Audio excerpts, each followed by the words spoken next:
Welcome to the Marvel Alliance podcast, where we cover anything and everything to do with the Marvel Universe. In the comics, TV, and movies, we'll go from the Mojoverse to Earth 616 to the TVA in order to bring the Marvel Universe right to you.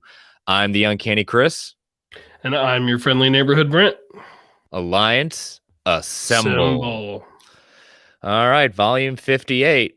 And whew, we've had a lot of a lot of big stuff with going on the last couple of days. And we had Black Widow, we had the penultimate episode of Loki. Now we've got the final episode of Loki. We've got a new trailer of What If. I mean, like you keep posting hashtag Make Mine Marvel. It seems to be it's good to be a Marvel fan. Absolutely, as they say, and Snell would appreciate this. We have been eating good. We have been eating very good. It has. How's your week been treating you so far? Work is kicking my butt. I am physically exhausted. It's that time of year for me, but other than that, we're doing pretty good. You? Yeah, trying to hire some staff, trying to replace those that leave. We're almost close to full staffing, but we got a few more interviews to do and hopefully lock those people down. And maybe it'd be nice to say by the beginning of August we're fully staffed, so fingers crossed. I hope we can say that too. We have 2 more openings as well. One of which is for our department admin assistant, which there is a lot that doesn't happen if you don't have your admin assistant. So we really we need that person. We need them. Definitely. Well, since we got a lot to talk about tonight, it's gonna be it's probably gonna be a long episode, but that's not a bad thing. So let's get the network plugs out of the way.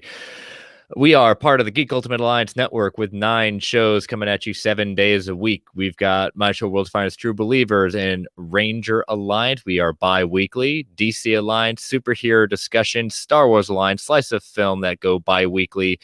This show, Marvel Alliance, and Weird Science, DC, and Marvel Comics Roundup. So we do have a Patreon, so if you want to throw a couple of shekels our way, we got 2 tiers. $1 tier, the tip jar, so saying, hey, we're doing a great job, and then the $5 tier, which gives you ad-free episodes, early access episodes, and Patreon exclusive episodes. Travis Hines and I dropped a Patreon exclusive looking at a year later, The Last Dance, aka the Michael Jordan documentary. So that was a fun time. So hopefully patrons, you enjoyed that, got a good laugh of some of our takes. And again, we can't do this without you patrons, so we really appreciate it. But if you can't join us on Patreon, totally understand. But if you can throw us that 5-star review on our solo feed for Marvel Alliance or the Geek Ultimate Alliance on your podcatcher choice, we greatly appreciate it. And also, we got to throw to our official sponsor, organicpricebooks.com, for all your omnibus needs, hardcover and collected editions.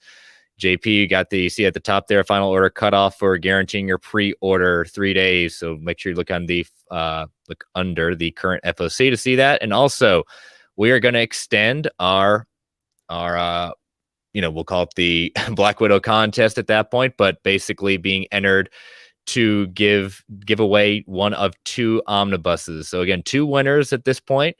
Again, we would like you to rate and review the solo feed of Marvel Alliance, and if you do, you will either get a choice of Black Widow Strikes omnibus, so you can see that there, going to organicpricebooks.com, all our early appearances, and the other one up for grabs is Star Wars Legends, the Old Republic omnibus, collecting the entire series from Dark Horse at that point. So we really do appreciate JP. If you are an international listener that does win, because of the shipping costs that are very, very high at that point, JP has decided to offer a $100 gift card to organicpricebooks.com. So that should take you a good part of the way at that point. So again, we're extending this 1 more week. Again, rate and review the solo feed of Marvel Alliance at that point. Take a screenshot of it, send it to either the show account, DM the show account, myself or Brent, or you can email. We actually did have someone email their screenshots, so we greatly appreciate that. That just helps us when we do the raffle at the end. At that point, it'll help us get in contact with you quicker. So that's why, again, if you don't have Twitter, email it. We'll get it. We'll find a way to get in contact with you. So 1 more week, and then we'll announce the winners next week.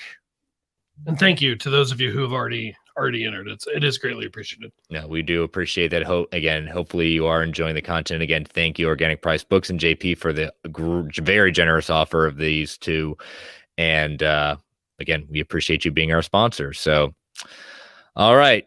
I changed the background a little bit tonight because we had a revelation.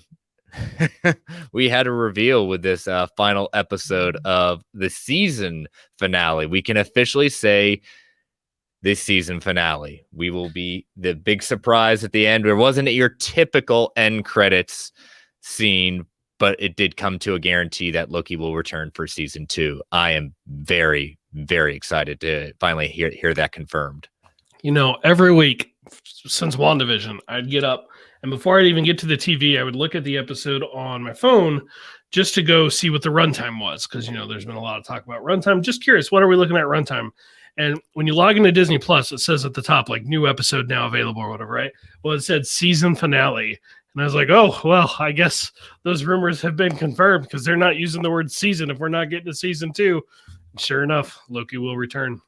Mm-hmm. So, yeah, we'd heard a lot of rumors, nothing official. And that was, again, I'm okay with that. At least we know we're getting a season 2. It's the first of the MCU Disney Plus shows to get officially announced as a season 2. So we want to get we have a lot. I've been throwing up some things in the chat, all in the game. As a long one, it says, seen complaints that Loki variant as the reveal would have been more emotionally rewarding instead of a brand new character to non-comic book fans, aka the general audience, with a lot of exposition. Yeah, we'll definitely get into that. Those were, I think, our two guesses, whether it was going to be Kang or, in this case, he who remains, aka variant of Kang, or a Loki. So we'll definitely variant have to get into of Kang, but technically a different character in the comic books. Yes, definitely. But basically a variant of Kang. Yes, so we'll definitely get into that. So, high level thoughts. What did you think of this? I loved it. I absolutely loved it. If you would have forced me to make a prediction, I would have said I think it's going to be a variant of Loki. And you know what? I get those complaints all in the game because, hey, thematically, yeah, it would have made a lot of sense to have Loki facing another Loki. That would have made a lot of sense. It also would have just come down to a brawl, Yeah. And this one didn't. And think back to like WandaVision was all about grief and stuff like that, right? Well, one thing people complain about is how it came down to just two people flying, shooting lasers at each other in the sky. Mm-hmm. That's effectively what would have happened. And you know what? I'm down for that stuff. Fine. No, of course I like that stuff. But I love like how little action this episode actually had. And yeah, it was exposition heavy, but what it set up is one of the biggest things for Marvel ever. And yeah, here's the thing. If it was a series finale, I would be more critical of it because it didn't end the story, but it wasn't. It was a season finale. This is a television show. The other two things were Falcon and Winter Soldier still up in the air, but WandaVision was a limited event, basically like a limited series. The structure's got to be different. I loved it. What about you? Yeah, I definitely thought, as always, the penultimate episode I really enjoyed, but the way the series has been at that point, it hasn't been heavy on action. That's not what this series is about. You have your action sequences, but this isn't like Falcon and the Winter Soldier. Now, I wouldn't have expected WandaVision to be as much heavy on the action, but the way they were building towards it, it almost kind of led itself to do that. See Nathan in the chat, Wobbly Boots, he agrees with the game on that one. Travis Hines in the chat, loved every second of Loki. The MCU alone stands for the entertainment world. I'm just sitting in the green room waiting for the No Way Home trailer post Loki. Jonathan's in the chat saying, I'm severely disappointed we didn't see Mobius on a jet ski. Well, maybe next season at that point. Not over yet. It's not over yet. Well, and All in Game agrees. It's one of the instances where the needs of the wider MCU comes up against the need for the individual show. That's an interesting take. I think it's debatable. Yeah, I think it's debatable, but I would also point out that the wider MCU is the event. I do to a fair point is you should be able to come in and watch. You could make an argument you should be able to watch any of these without having seen anything else and get a good, satisfactory story out of it. And I think you still get that, especially because it's not over yet. Because one thing that they did do is Loki did fight another Loki in the finale. He kissed another Loki. I know, it wasn't a kiss of gratitude, which I know Travis Snell is very happy about. No, it was deception, but it was deception. But at the same time, I think they meant it. I do think they meant it. I do too. But Sylvie still used it as a way to be deceptive, as a way to get what she wanted. And for as worried as she was that Loki would betray her, and you could make an argument by stopping her initially that he did, I think you really got to say she betrayed him. So she became what she didn't want, the person who did the betraying, just to get what they want. And our Loki has really now, for the first time, felt the sting of betrayal in a way he's never felt before. Oh yeah, it's in the idea, like, and going back to the expedition, the way, I mean, who would have, I mean, the way the series is building itself, but going back to when we started hearing about these Disney Plus shows, this show, a streaming show setting up the Marvel universe moving forward. I mean, I don't know if I would have thought like this, any of these shows would have that huge ramifications, that this takes the direction of where we're going. I mean, for kind of, we'll talk about it next week. You know, the news was heavy this week, so there's a lot of news stories and rumor stuff we're pushing to next week. But Kevin Feige talking about how they've already had, I mean, it's obvious, but they've already had meetings with the writers and directors of the future projects, saying, establishing rules for the multiverse moving forward in the MCU. You know, that's very interesting. The thing I found interesting about that was like, you mean you're establishing them now, or you're just having another meeting about them? Because I feel like, we don't know, but we know Spider-Man No Way Home is touching on this. We know Doctor Strange of the Multiverse of Madness is following. It's like, I feel like maybe some of those talks should have happened earlier. Of course they happened earlier. They did at that point. And again, I don't think that when we get to Doctor Strange, the Multiverse of Madness, it's going to be the end of the multiverse. No, I think this is what's going to dominate this phase in many different ways and the ramifications from it. Travis Hines in the chat saying, will Loki be even more evil in the second season post Heartbreak? I don't know if it's going to be evil at that sense. It's just about, I think he's still going to try to focus on saving Sylvie. You know, I don't see him as being evil in that way. Saving in what way? He senses that, at that point she's already killed who is quote unquote responsible for doing that at that point. So trying to bring her to be together at that point. Okay. Interesting. So I can't believe she's alive. Like I'm genuinely surprised that at least as of the end of the season, that like, I thought for sure, it's like Loki's going to fight another Loki. Sylvie's going to die. And we'll get an end credit scene with Kang. And I miss so much about those predictions, but I am so happy about it at the same time. Nathan's got a hot take in his opinions. I know I'm an old on this island, but I felt how good the rest was. This was lackluster for this show. Wide MCU, sure, but the show, no. I mean, again, that's just because you may feel alone. I guarantee you're not the only one. You're definitely one of the first I've heard that, but I do not think you are alone at that point. Again, I think people were going in. I feel like, and that reaction is fair, Nathan, by all means. I'm not trying to belittle it, but I feel like had we known going into this that it was a season 1, that you would feel differently about that. Because, we woke up Wednesday morning and we're all excited to watch the show, and we expected it to be the end of the series, and that wasn't the case. Yeah, and Heinz is in the chat saying, is she even alive? Meaning Sylvie. Maybe she's with the new Kang. I don't want to be with Loki. Hold that thought. Remember, things are changing around at that point, so we'll get into that. So, all right, let's kind of like start getting into the episode. Let's start with the opening credits. Oh, that was a whole kind of thing with our history of the MCU up to that point.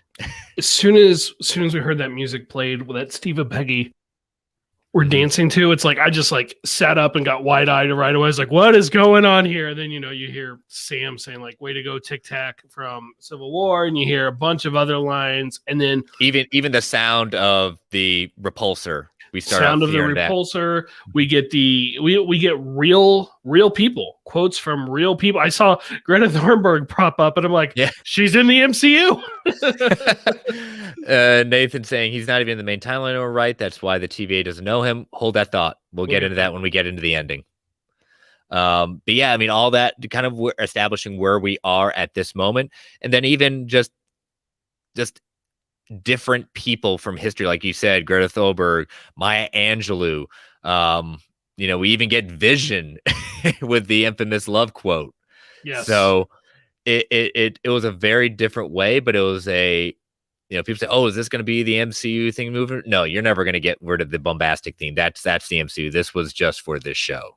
This is where, like, that Vision quote, I want to know, did they put that in before, or was that in after the like massive response to that line? Because they certainly had time. Oh, yes. But yeah, I mean, that was probably the line of the show for WandaVision. So I'm glad they did it.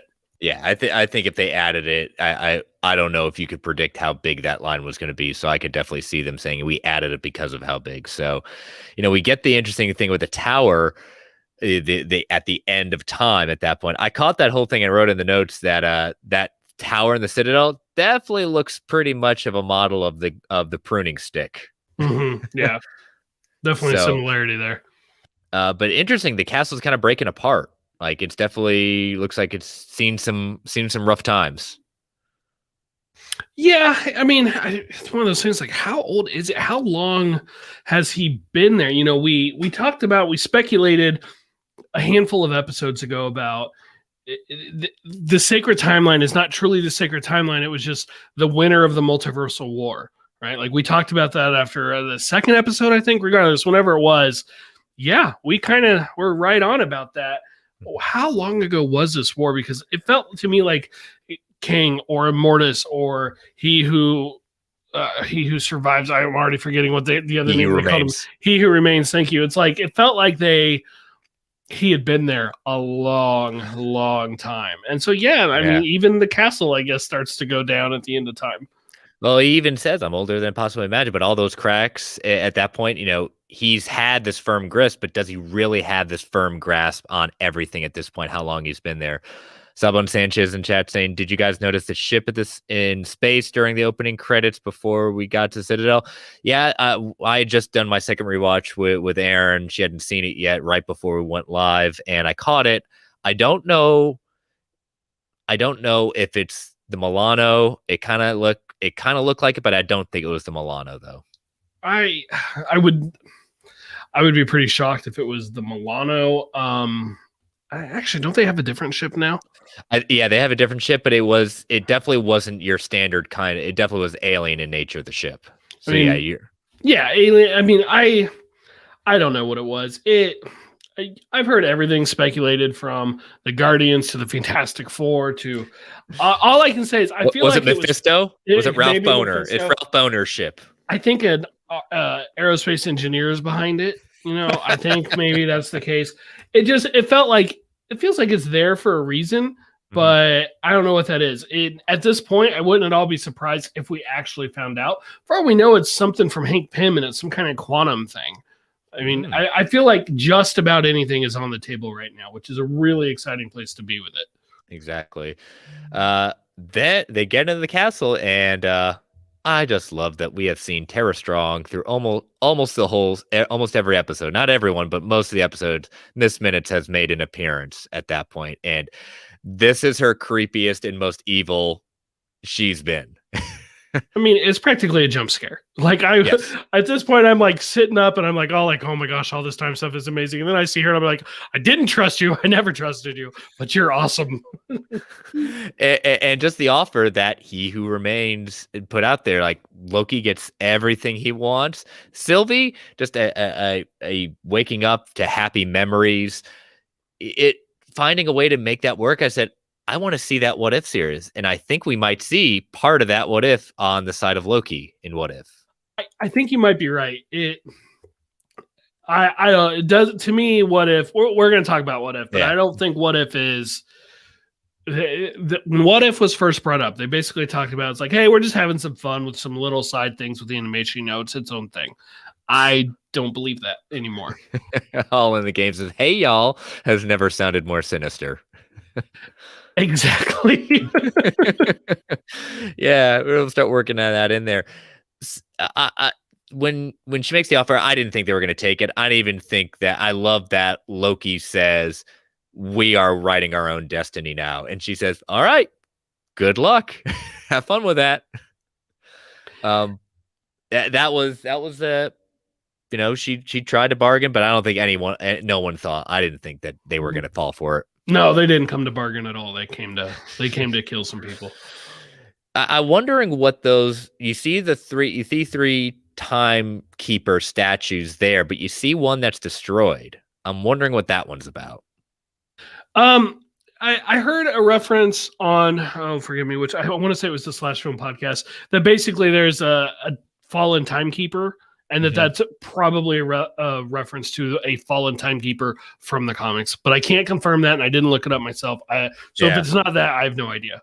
Everything has meaning at that, but it just kind of caught my eye, definitely the second time, because Aaron even pointed out, says, why is the fourth one destroyed? I said, I get that in the notes. And then we are looking at that elevator. We know we're going to see something.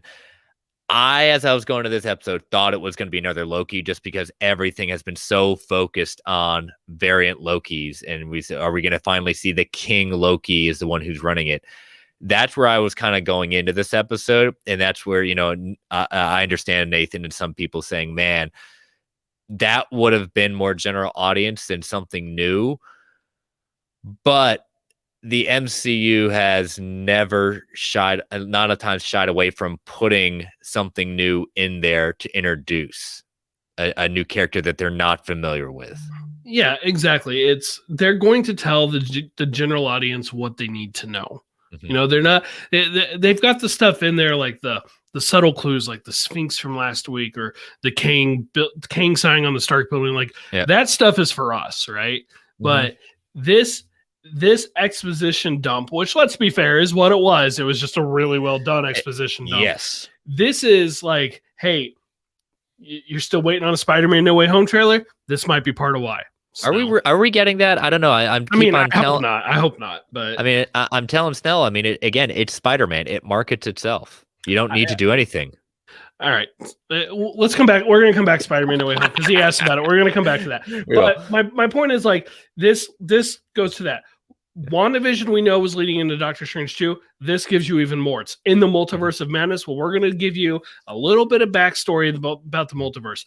Of course, they're going to do it in the movie as well. They're going to give you what you need to know if you missed the show, not unlike Infinity War gave you the spiel about what all the Infinity Stones were, even though had you been watching the other movies, you already got the idea.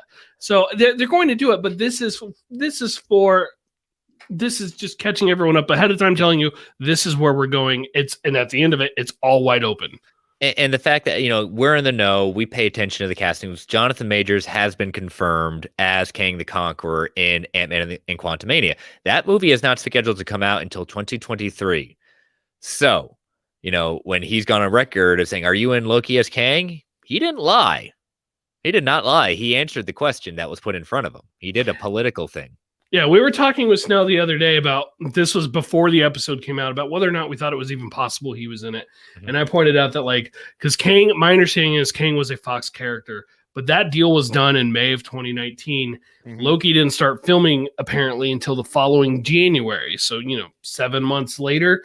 And in September of 2020 is when the first trade reports, or at least the first I could find referencing Jonathan Majors as Kang, was out. Well, if in September of 2020, between then and now, they easily had time for a single episode appearance, right? It would be different if we were expecting him to have been in 4 or 5 of the episodes, but no, for just one appearance. So I was excited to see him. I was surprised just from, the part of me that's listening to my friend Brock or whoever is about oh, Mephisto, they're not going to do it. But no, of course they did it. And I think it was great. And they managed to introduce Kang without introducing Kang, because the Kang that we got is not the Kang that we're going to have going forward. They're already playing with this because this Kang died, but we'll get, a new one, or a new 3 or 5 or however many. The door's open now for an Iron Lad version, I think. So I think it's brilliant how they did it. Yeah, and again, I am completely fine that we didn't get Kang, but the Aaron loves the MCU movies. She likes the action sequence, but she loves these types of moments to sit down, like we talk about the non-action moments of the MCU, especially because there's a lot of complicated stuff, especially when we get into the ending of like time travel, things like this. Him explaining the idea of basically the parallel worlds, the multiverse concept at that point, how it's broken down. I think they did a very good, simple way for everyone to kind of follow at that point and to see exactly, and using Kang or the He Who Remains as being that has gone through and have done different things to see in what is going on and how this is shaping and saying, oh my gosh, this is a lot bigger. And his warning, if, when he gives the choices, you can either take over and give me a break, or you kill me and the people you think I'm bad. No, I think he's crazy and done this job for too long. He's kind of lost a little touch with reality, but someone worse is going to fill the void that I'm warning you about. And, I think it was very well done for a general audience. I don't think they don't need to know who Kang is. They just need to know what is getting ready to happen in the MCU. And at this point, it's kind of funny. We keep calling him King. Everyone keeps calling him King. They never actually called him that. Nope. And like he's credited as He Who Remains, but it's King, or it's Immortus, or it's Nathaniel Richards, or it's pick any name you want to pick for this character, and that's who we're talking about. Yeah. Yeah. When we keep on talking about Immortus, that's from us in the comic world. The comic book person of He Who Remains is more than likely Immortus. He actually in the comics actually works with the TVA for a time, but he does try to overthrow him. It's interesting enough, Immortus actually marries Wanda and Vision in the comics. I did not know that. That's interesting. But he's eating an apple, and I kind of called out the idea of he's, it's a symbol of knowledge, but it's also Doctor Strange played with when he's learning his powers of the apple moving back and forth through time. Hines and I went back and forth a little bit talking about the finale, but he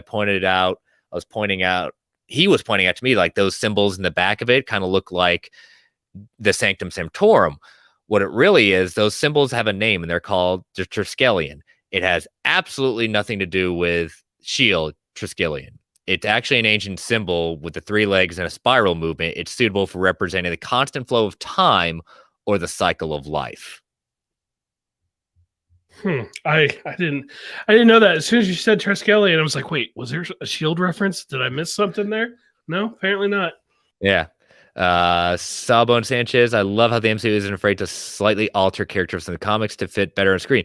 That's fine. I have said over and over again, I'm good with tips of the hat to characters, events, things like that, because it rewards me being a comic book reader. That's what people either like or don't like about the MCU. They are not making these films for us. They're making them for the general audience because that's what they have to do. Yeah, they definitely put stuff in there for us. Mm-hmm. They absolutely do that. But they are also trying to make them accessible to the largest audience possible, which I think is great because one, there's more people to just have fun with at these, to talk about with, the water cooler talk on about the TV shows or go to the movies with if you're going to the theaters. And two, it just helps for longevity. The more people watching, the longer it's going to go. And exactly. If they put out the movie and it did really great week 1 and then week 2 it just falls off a cliff, that's not a good sign for longevity, right? Here they're just still going, and that's what we want to happen. They just keep going. Exactly. So before we continue our chat, we're going to take our first ad break. So listeners, these ads help to keep the lights on in the Geek Ultimate Alliance network. We don't get to choose what ads come on, and they can be a bit loud. So I'm going to give you that 3 count to turn that volume down to save those eardrums. 3, 2, 1. We'll be right back. All right. So continuing our discussion, what did you think? Another tip of the hat to comics is him having conversation with all his variants. And a couple of people asked me, DM'd me, their listeners saying, "Hey, is this the original variant that he refers to?" No, he says in this, he refers to, "I am of one of the variants. I am not the original." Yeah, it was, watching it a couple of times, it was a little hard to tell because at times it definitely made me think that he was the original one. And like, he started off talking in third person and then started talking in first, basically. But otherwise, I thought the same thing you did. Ultimately, my conclusion was the same as yours, is he's one of the variants. He's not necessarily the variant that discovered the multiverse that he talked about. Mm-hmm. Yeah, and it's referring in the comic the Council of Kangs. If you're a fan of Rick and Morty, it's Council of Ricks. In the comics, also there's a Council of Reeds. Enjoy that idea. But Kang represent the idea of like one person over, like being the overload of everything. It represents what is a fascist state where you sacrifice free will for safety and structure. He even says that. He admits that. That's basically what he's put into place. Yeah, and so my question now is like, how fast are other kings going to like get to the point where they are aware of each other? I kind of think pretty quick. Do you think we are going to see Jonathan Majors again as a version of King between now and Quantumania? Yes.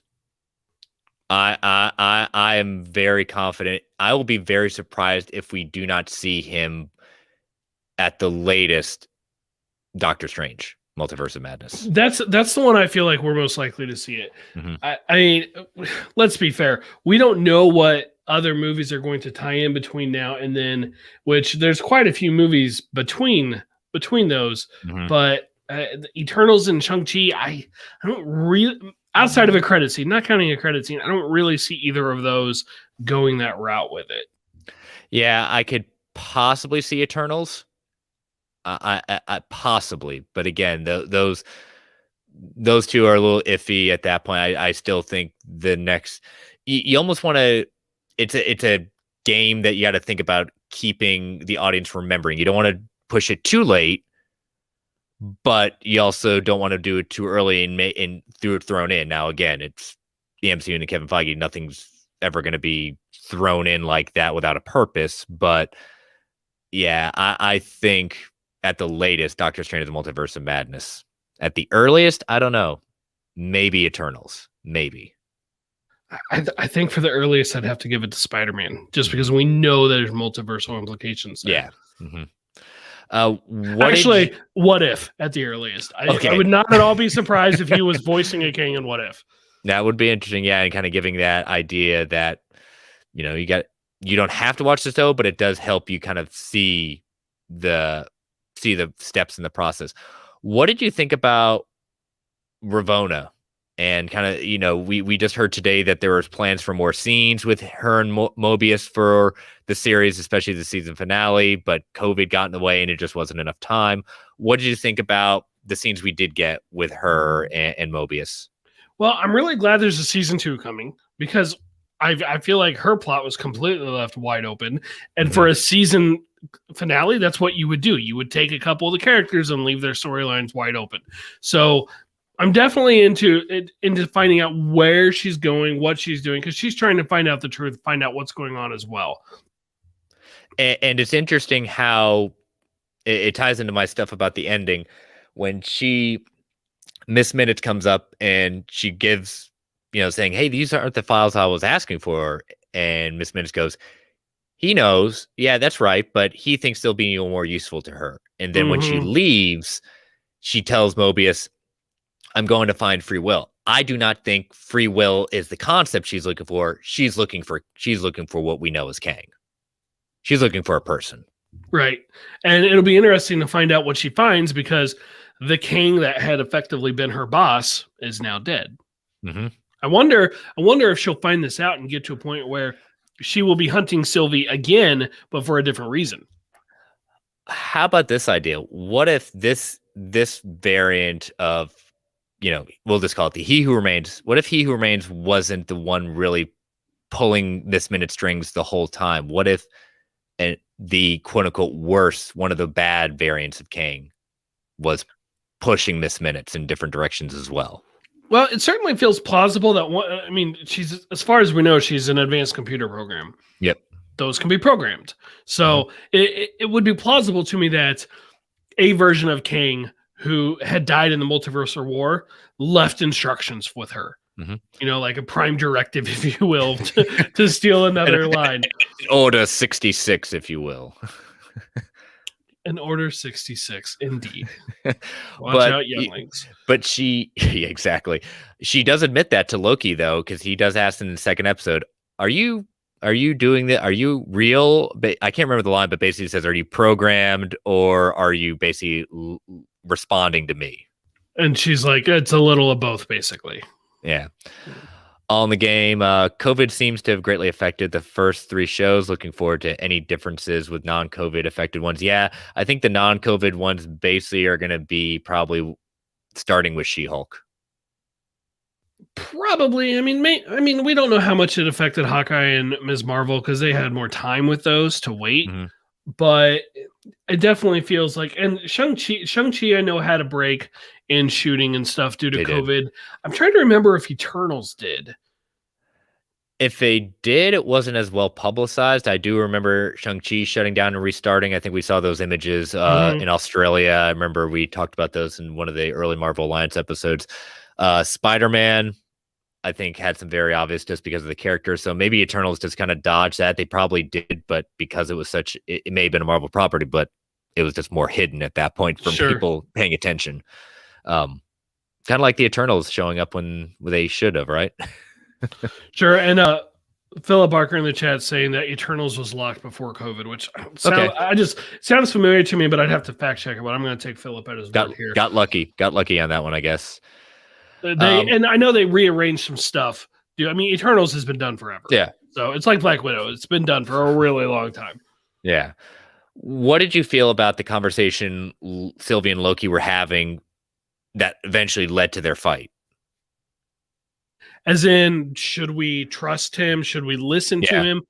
I thought, it's gone crazy when Loki is truly being the voice of reason.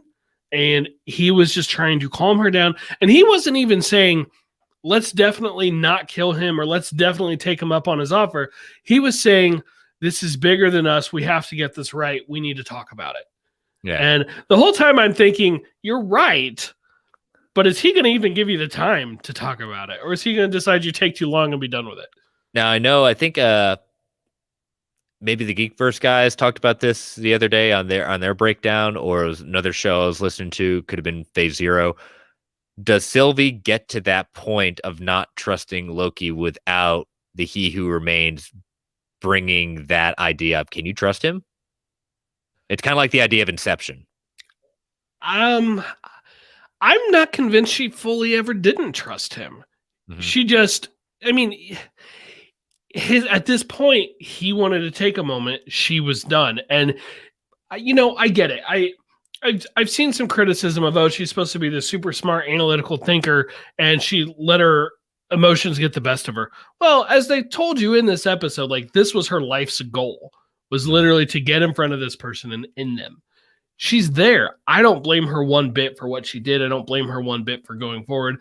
So I'm not willing to say she full on. We'll see where, when we next see her, but I'm not willing to say she doesn't flat out trust him so much as right now her goals were bigger than her feelings towards him. Yeah. Makes sense. Like you said, we got the little fight sequence, the kiss as a distraction to shove him back through the doorway or a doorway. Phil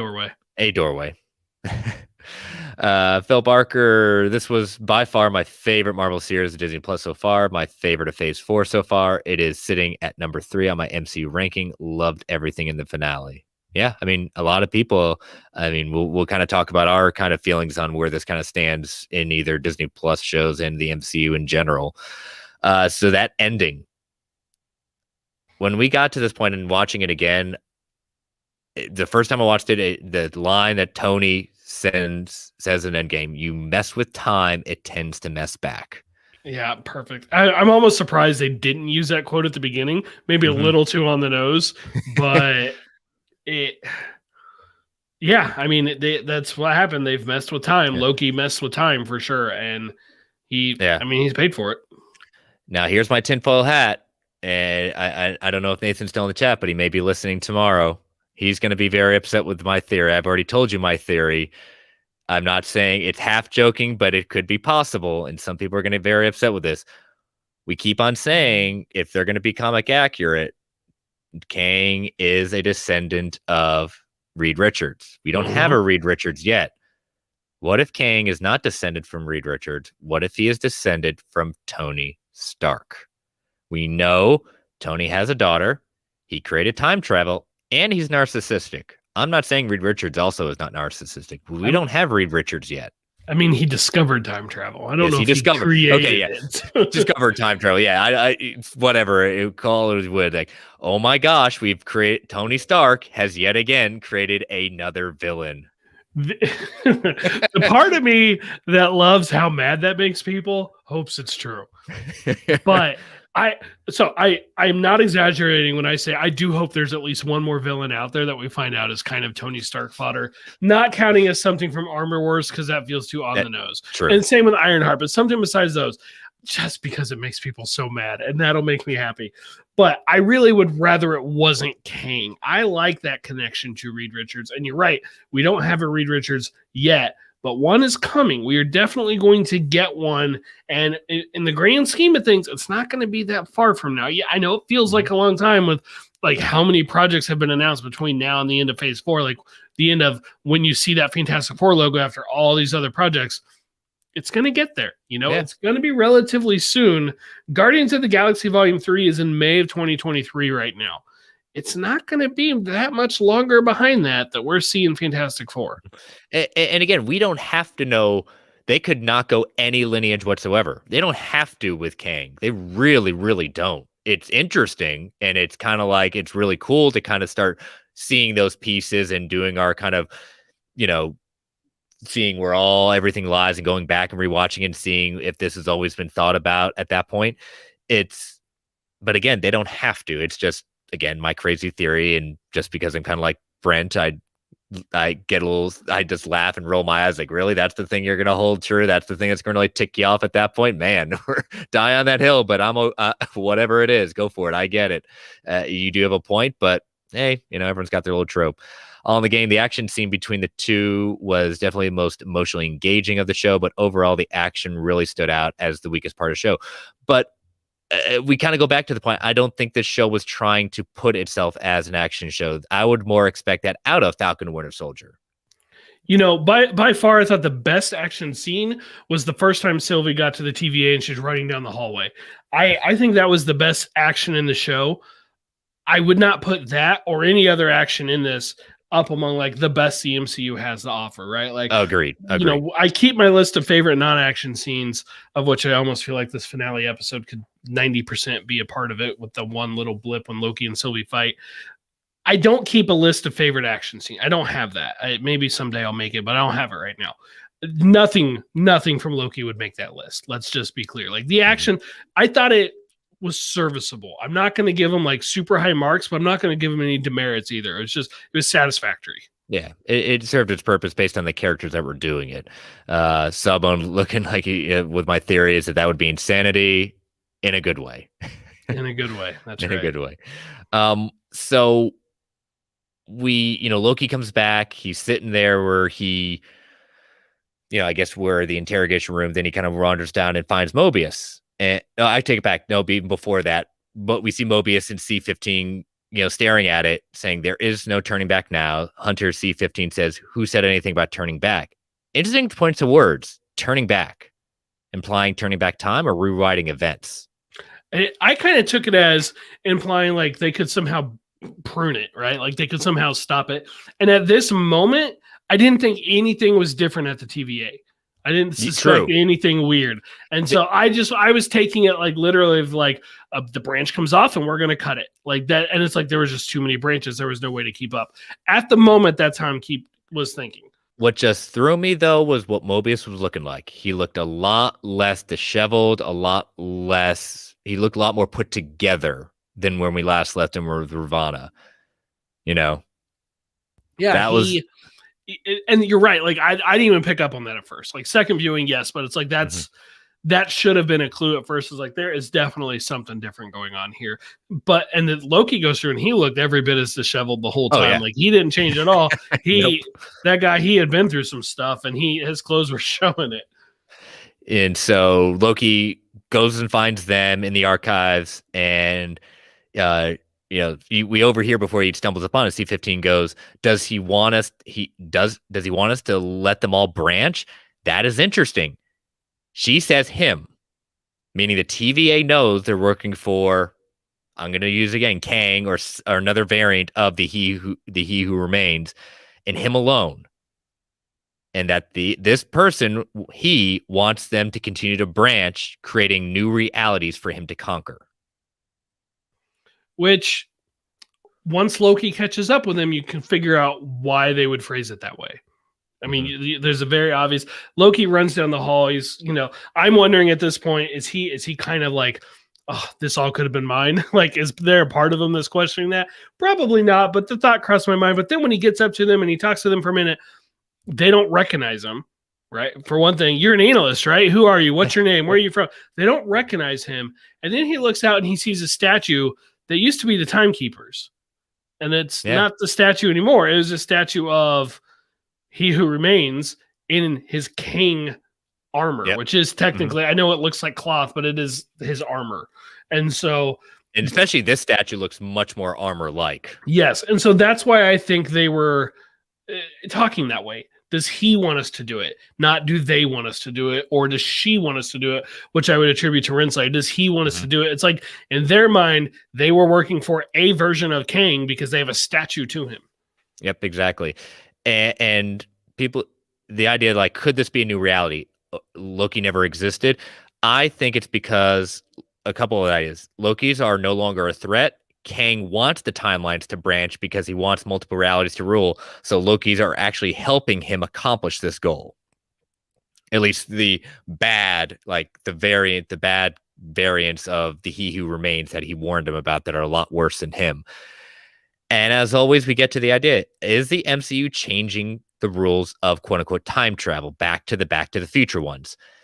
For those of you in Endgame, I'll give you the simple reminder at that point. Endgame established the idea of their version of time travel does not change your past. It creates a new branch in the time, meaning you can never cause yourself to cease to exist, like Marty McFly. Now, if that is true, then why has the TVA changed to show us a statue of Kang instead of the Timekeepers? Could be an alternate timeline, but I don't like that. I don't like that idea. The reason it changes is because the ruler of the TVA is dead. As I said, he ruled over all time and place and now once he's died, and he warned them, He Who Remains, someone worse will fill the void. In this case, we're making the big assumption it is Kang the Conqueror. And that goes on to explain that maybe who Ravana is looking for, not the concept of free will, the person of the variant that is really the one that is wanting to control. Because he even says it, who has free will? He does. That is free will. I think the rules of time travel have changed. I don't think we've been told them all necessarily yet, but it does feel like they've changed. The rules that we're following was a relatively limited, such a weird phrase, a limited universe, right? Well, that is now expanded to be so much more that, I mean, just look at the amount of branches. There's no way, like you couldn't count them. You couldn't count how many branches were coming off. And you could see them if you go back and look at the footage, you see more growing in the footage of the final moments of that scene. I think time travel has changed because it's on a different scale now. For as badass as Thanos with the Infinity Gauntlet was, they just moved to a different scale. As Thor said in the first Avengers, that they basically moved to a higher form of war. And that's what they've told everyone. That's what's happened now. The MCU has moved to a higher form, a higher level. They've quite literally raised the bar on the scale at which they operate. Yeah, it is much more. I love the people are taking the image of the the branches and putting here's where X-Men are, here's where Tobey Maguire Spider-Man is, here's Venom at that point. Yes. Yes. All yes. Again, not both. I want it all at that moment. But this was I thought it was for what the season gave us, this was a excellent season finale. I think out of all the season finales, out of all three of them, this is my favorite. Absolutely. I completely agree. And I'll just tell you now, it's my favorite of the three shows, which is saying something because I still feel much more attachment to the characters of Sam and Bucky. But I mean, gotta recognize what they pulled off here, and they definitely pulled it off. I don't feel like any of these finales have been bad. Like they don't have the stick the landing problem that we've talked about with other things. No, like I've been very happy, with all of them. But this is the best. This is your gold medal winner if among these three shows that we have so far. Yeah, Philip Barker saying, I think the visual representation of the flow of time leading to the multiverse with the branching rings was really well thought out. Again, it's with everything with time travel, again, you just gotta, well, that doesn't make sense. It's not supposed to make sense. They're gonna do their best to kind of say, okay, this is plausible, but there's holes. Guess what? It's time travel. It doesn't exist. I've said this before with time travel stories. I don't let myself bend over backwards trying to play the game of, well, if this and that, and then this, and then that, and it circles, because in my opinion, if you do that, it will ruin every single time travel story. Eventually, It will ruin them all. I just want to know, what rules are you playing by? That's what I want to know. I understood the rules they were playing by in Avengers Endgame. Now they're playing by different rules. I don't know what they are yet necessarily, but we're going to find out. And I like what you said about the rules change, but I like the idea of, I don't know if the rules changed. I like what you said. Like, we didn't hear all the rules as we gain more information. I like rules have been added to it because we now have more information. Yeah, it's like we've got an expansion pack on our game. We've gotten additional levels. What do you want to go with? It's we got chapter 2 of a story. It's the rules. Yeah, they're not playing. I mean, we could have said that already, that the TVA did not appear to be playing by the rules because the rules of Endgame would have implied lots of branches, right? I mean, they literally showed us one branching off with the Ancient One talking to the Hulk. Well, the TVA was overpowering what they were doing, but they had better technology for it. Yeah. But yeah, no, this definitely is my first. People, when I come to WandaVision and Falcon Winter Soldier, they're both 2, and I can't put one above the other because I like them for different reasons, and they're not comparable shows. They're really not. And that is a problem I have with ranking the Marvel movies in general. We're now 24 movies, 3 TV shows, and with 27 projects, there is so much difference. It's like we've got apples and oranges and watermelons and grapes. And however farther, I need Travis here to extend that more, but you get my point. There's so much variety in these. It's hard. Yes, I've done it. I've got a ranking of it, but I don't like it, and I'm willing to change it at any moment because they're so different. Yeah, sure. The 2 Guardians movies, that's easy to rank. You like this one more, that one more. The 2 Ant-Man movies, no problem. But as soon as you're like, well, compare Black Widow to Black Panther to Falcon and the Winter Soldier. Are you kidding me? They're all totally different. Travis Hines saying, I would argue that when they showed the stones being so insignificant in the first episode is when shit went to a different level. And then he says language. I don't get bent out of shape as some people do. It's like, oh, we made the stones insignificant. It's like, it didn't make it insignificant. I don't buy into that whole thing because, again, it's insignificant in the TVA. It still has massive power in the sense of what it can do outside of the TVA. By that logic, Loki is now insignificant and pointless because he was powerless in the TVA. Who's going to tell you he's insignificant right now? Actually, I'd want to know, does he have powers in the TVA right now? It's a different situation, so I don't know. But a different TVA. For the first 5 episodes of this series, if he was in the TVA, he had no power. Mm-hmm. I want to know. They use Infinity Stones as paperweights. Great. The comics have shown multiple times the Infinity Stones, when they're out of their home universe, have no power. Yeah. I chuckled. I still laugh at that idea. So we did have a few questions coming from fanboy Clay regarding the last episode. So he says, so it doesn't necessarily matter, but which came first, the chicken or the egg? Did the Sony deal force Multiverse of Madness and Loki to create the multiverse, or were they planned linearly? I wish I had seen that question earlier. That's a really good question, Clay. Mm-hmm. I'm honestly not sure, but my prediction is they were going to do some element of Multiverse of Madness first. That would be my best guess, because for a while there, it was looking like they were done with Spider-Man in the MCU. Mm-hmm. And if you really think about when they've used Spider-Man, they have to plan as though they're not going to have him, but also plan as though they do it. Like, they have to plan for two different routes.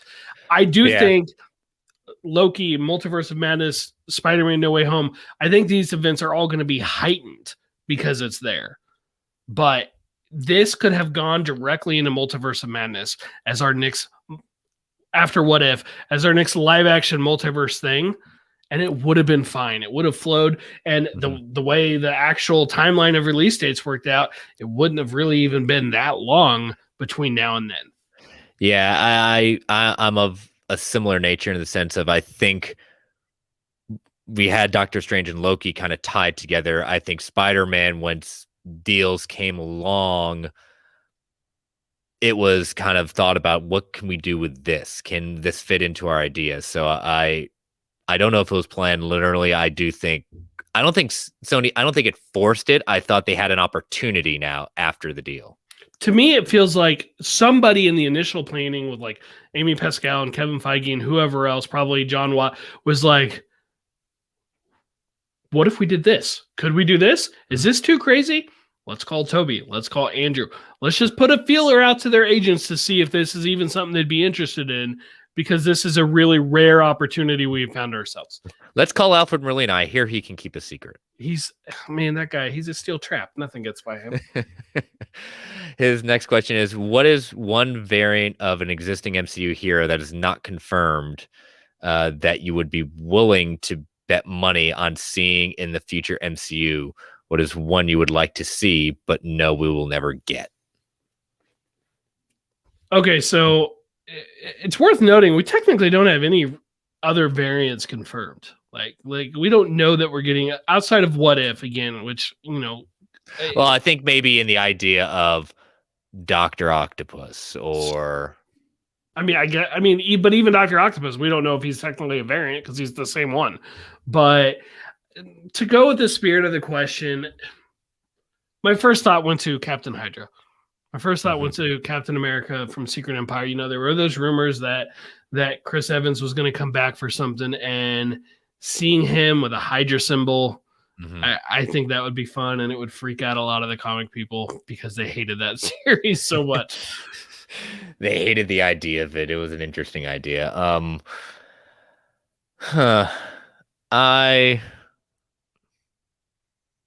I would like, and I know it's in What If, but I do like the idea of Killmonger coming and being the one to take the idea of become the Black Panther.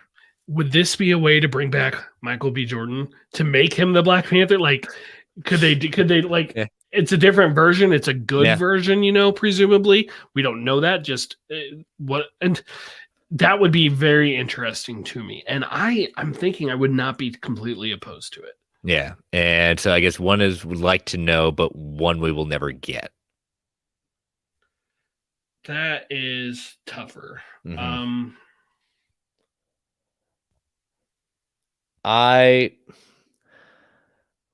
we'll never get, I will lean on.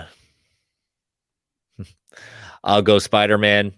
I'll pick one of the variants. I don't see basically, Spider-Man Britain, Spider UK. Spider UK. I'm just shooting in dark just because I know it's so far down the realm of. Now watch in the Captain Carter episode or times of What If there'll be a Spider UK. Bring it on. I don't want to say, because the one I want is Miguel. So I'm not going to say, I'm never going to Well, say that and Miguel's coming. Miguel wouldn't be considered a variant because we don't have a Miguel O'Hara in the present day.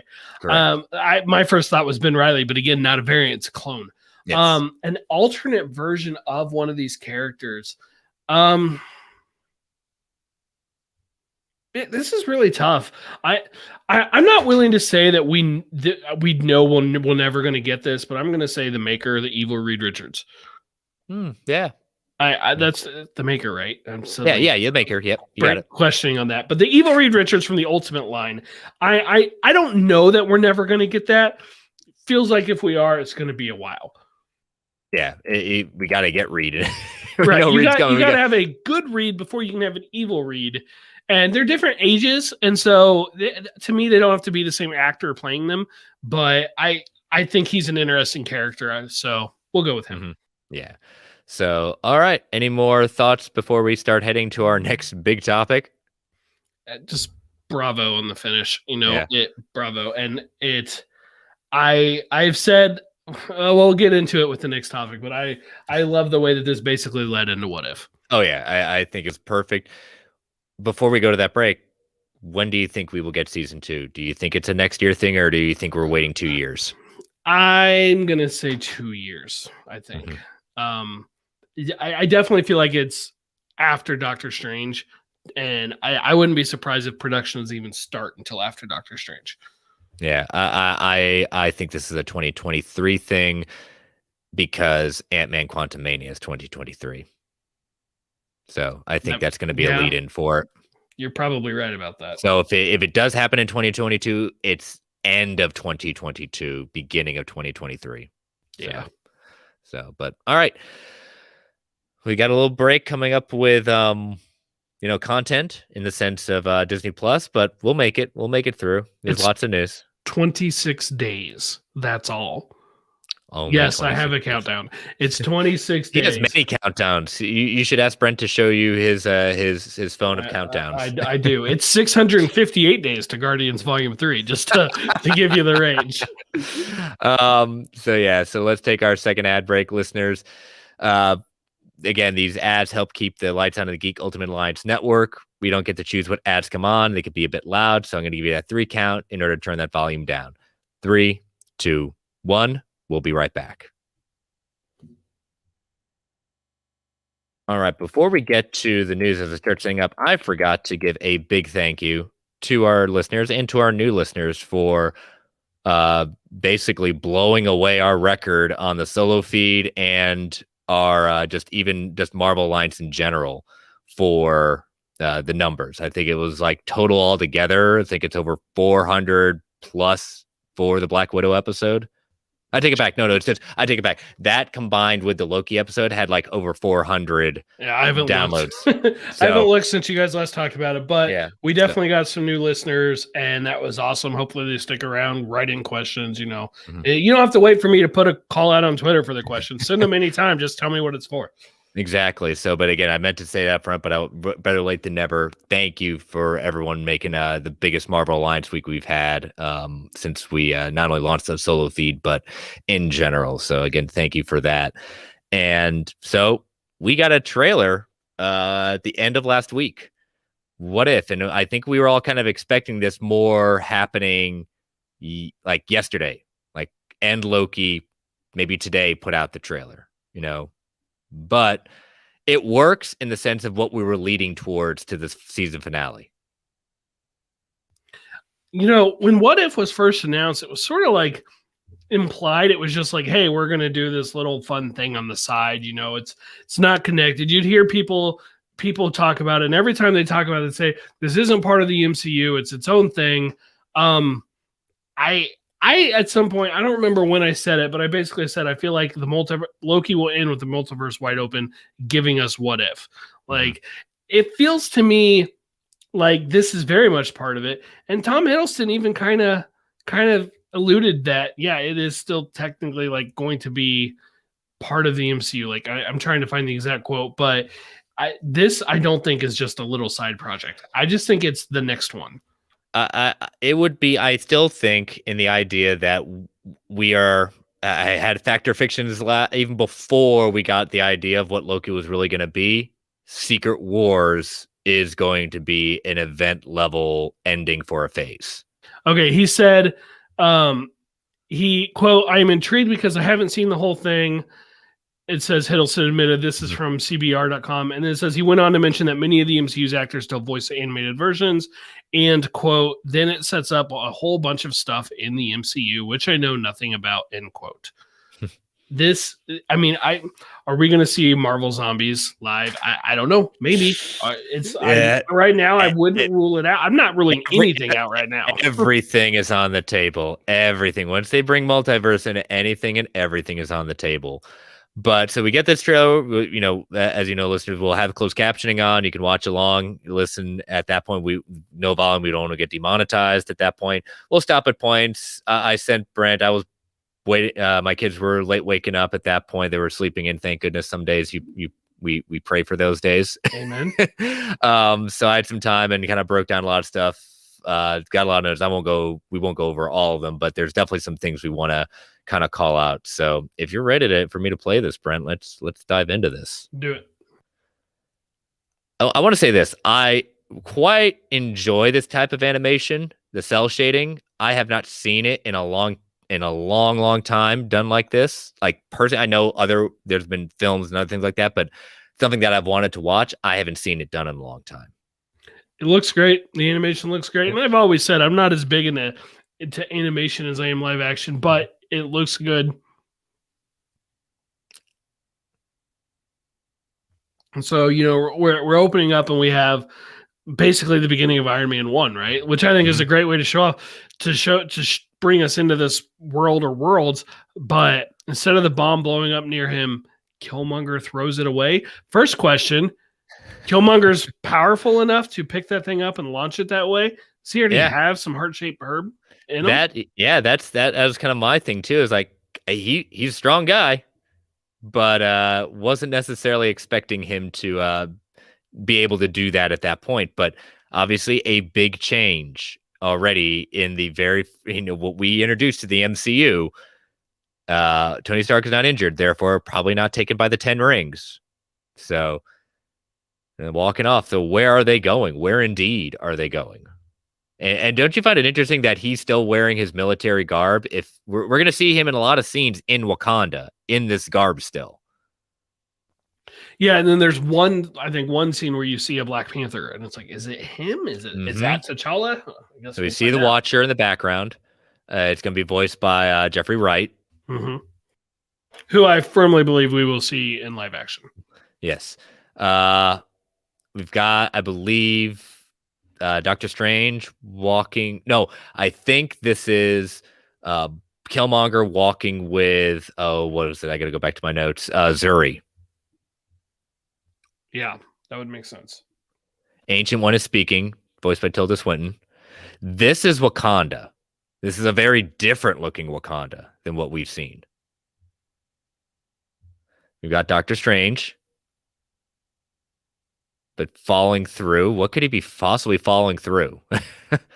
To me, that kind of reminded me of the astral plane ride that the Ancient One sent him on in his first movie. Ancient One going as changeables. Now I talk about time itself. So we get the hero shot from Avengers, and now we've changed. It looks like maybe we're in Japan, China, something like that. We've got Black Panther here. We have Gamora wearing Thanos armor, Thanos' sword. We have Star-Lord, who we will see very frequently, even in the garb, is very much in a Wakanda-like shape. That is T'Challa as Star-Lord. We've got what is basically kind of known as, and they have confirmed, we are getting Party Thor. Whatever that's going to mean. I feel like he would have got along well with Boisterous Thor. Yep. So we see more of T'Challa, Star-Lord, and we get voice. Yondu is voicing that. Our voice actor is coming back.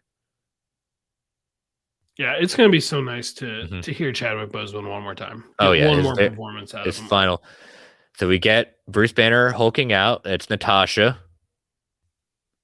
We don't know the kind of where Hulk is probably the one character in this that we don't get enough to say what's the variant in the sense of the Hulk. Well, for all we know, it's not Bruce Banner.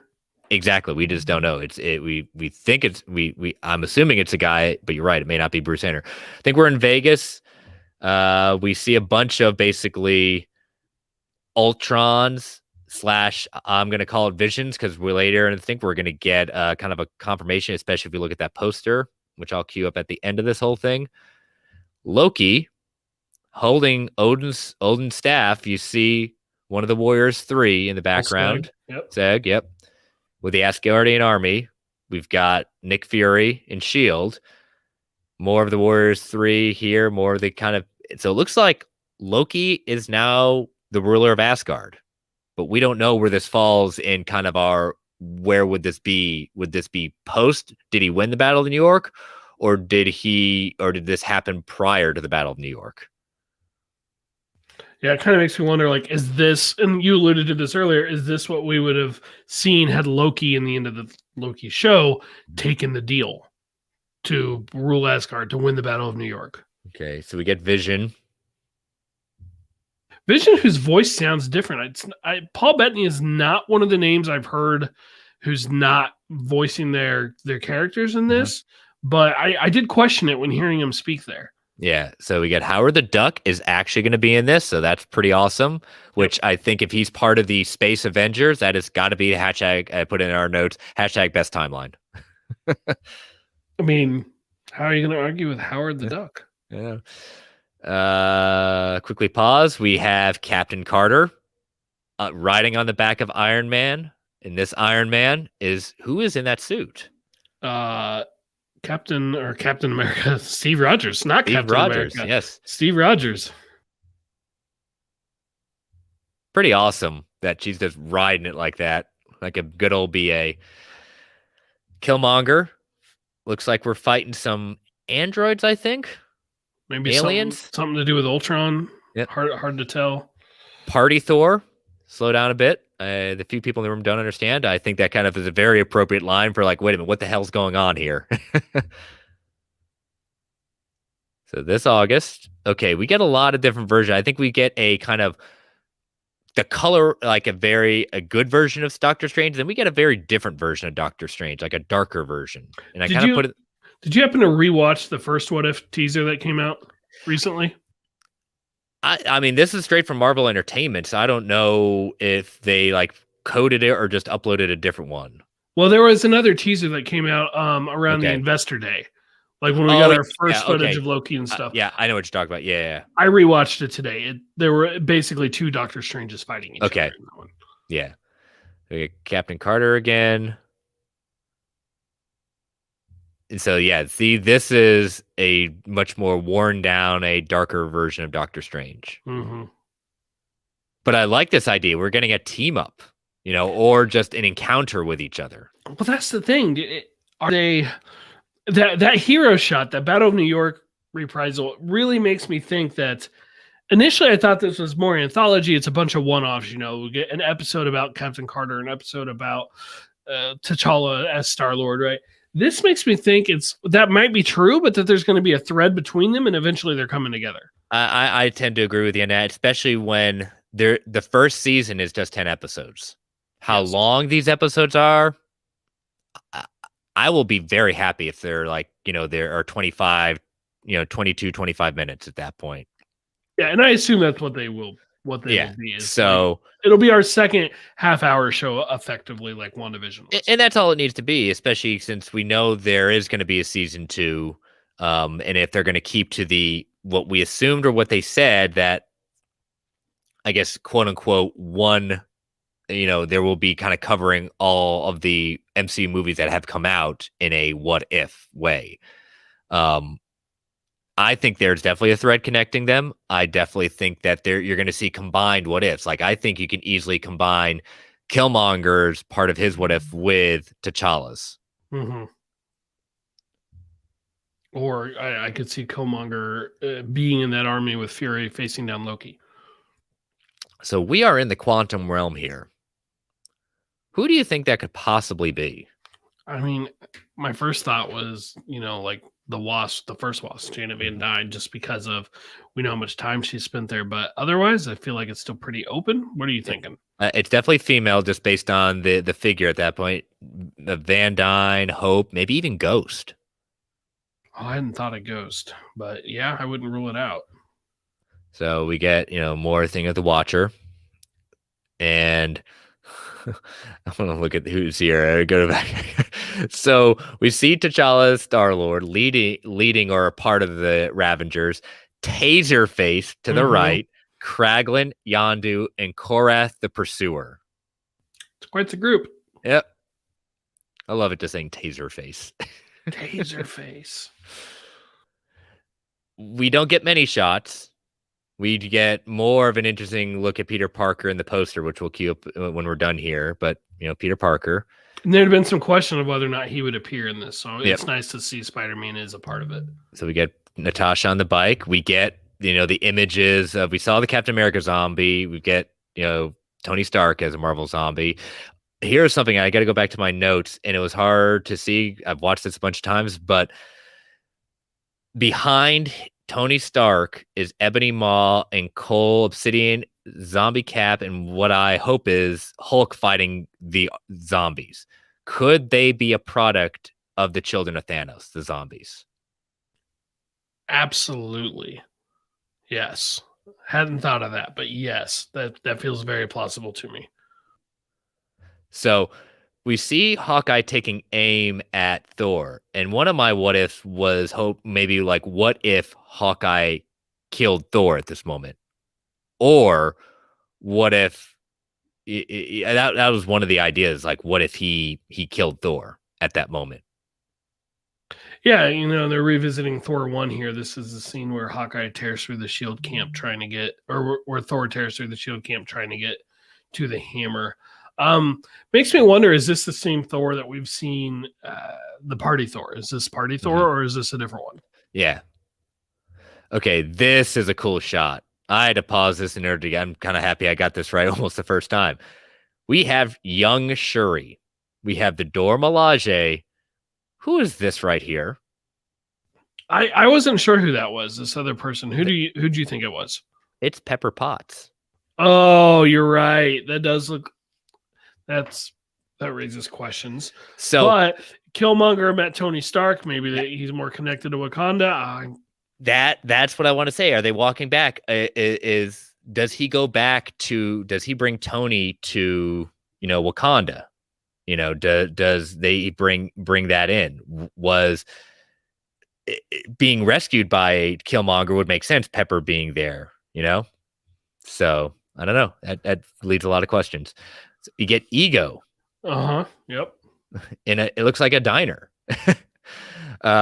So in this scenario, did he go back and find, his son instead of, Peter Quill finding him? Or will his son be T'Challa? Yeah. So we get, here we go.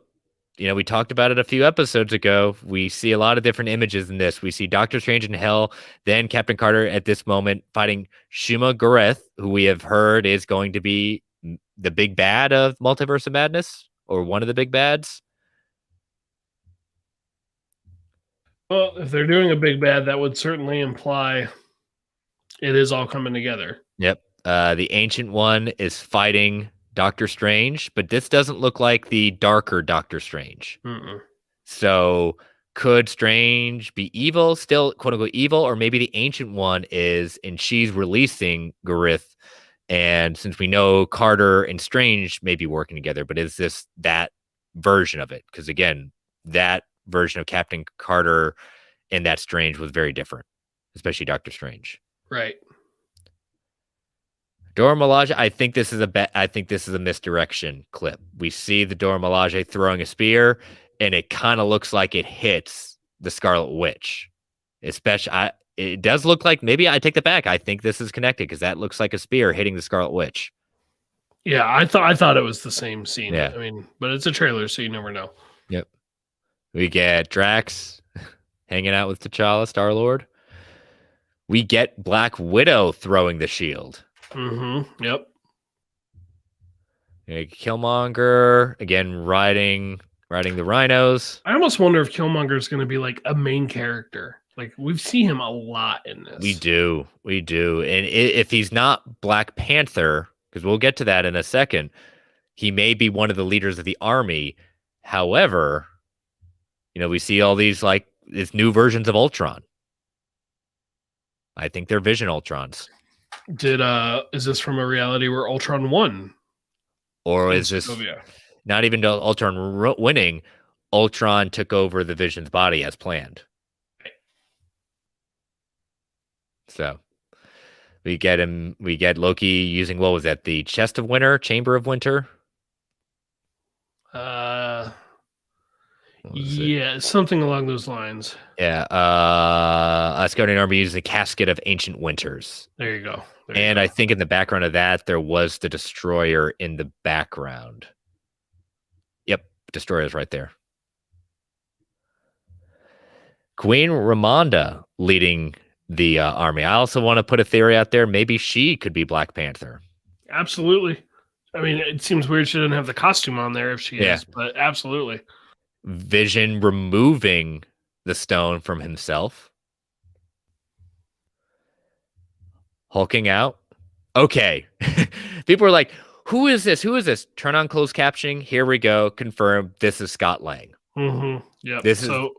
Why is his head in a jar? That's the question. I think this is the Marvel Zombies universe. Oh, that makes a lot of sense. So we get Thor throwing the hammer. We get this cool scene. Kree, these are the Kree. T'Challa, Ravager never fights alone. This was cool. Is that some kind of catchphrase?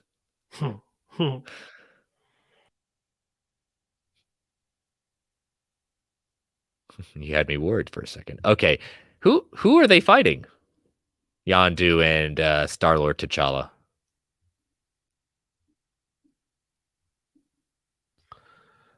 I'm trying to look at that. I've got it paused on a different shot on my iPad here. I don't know. It's the Collector.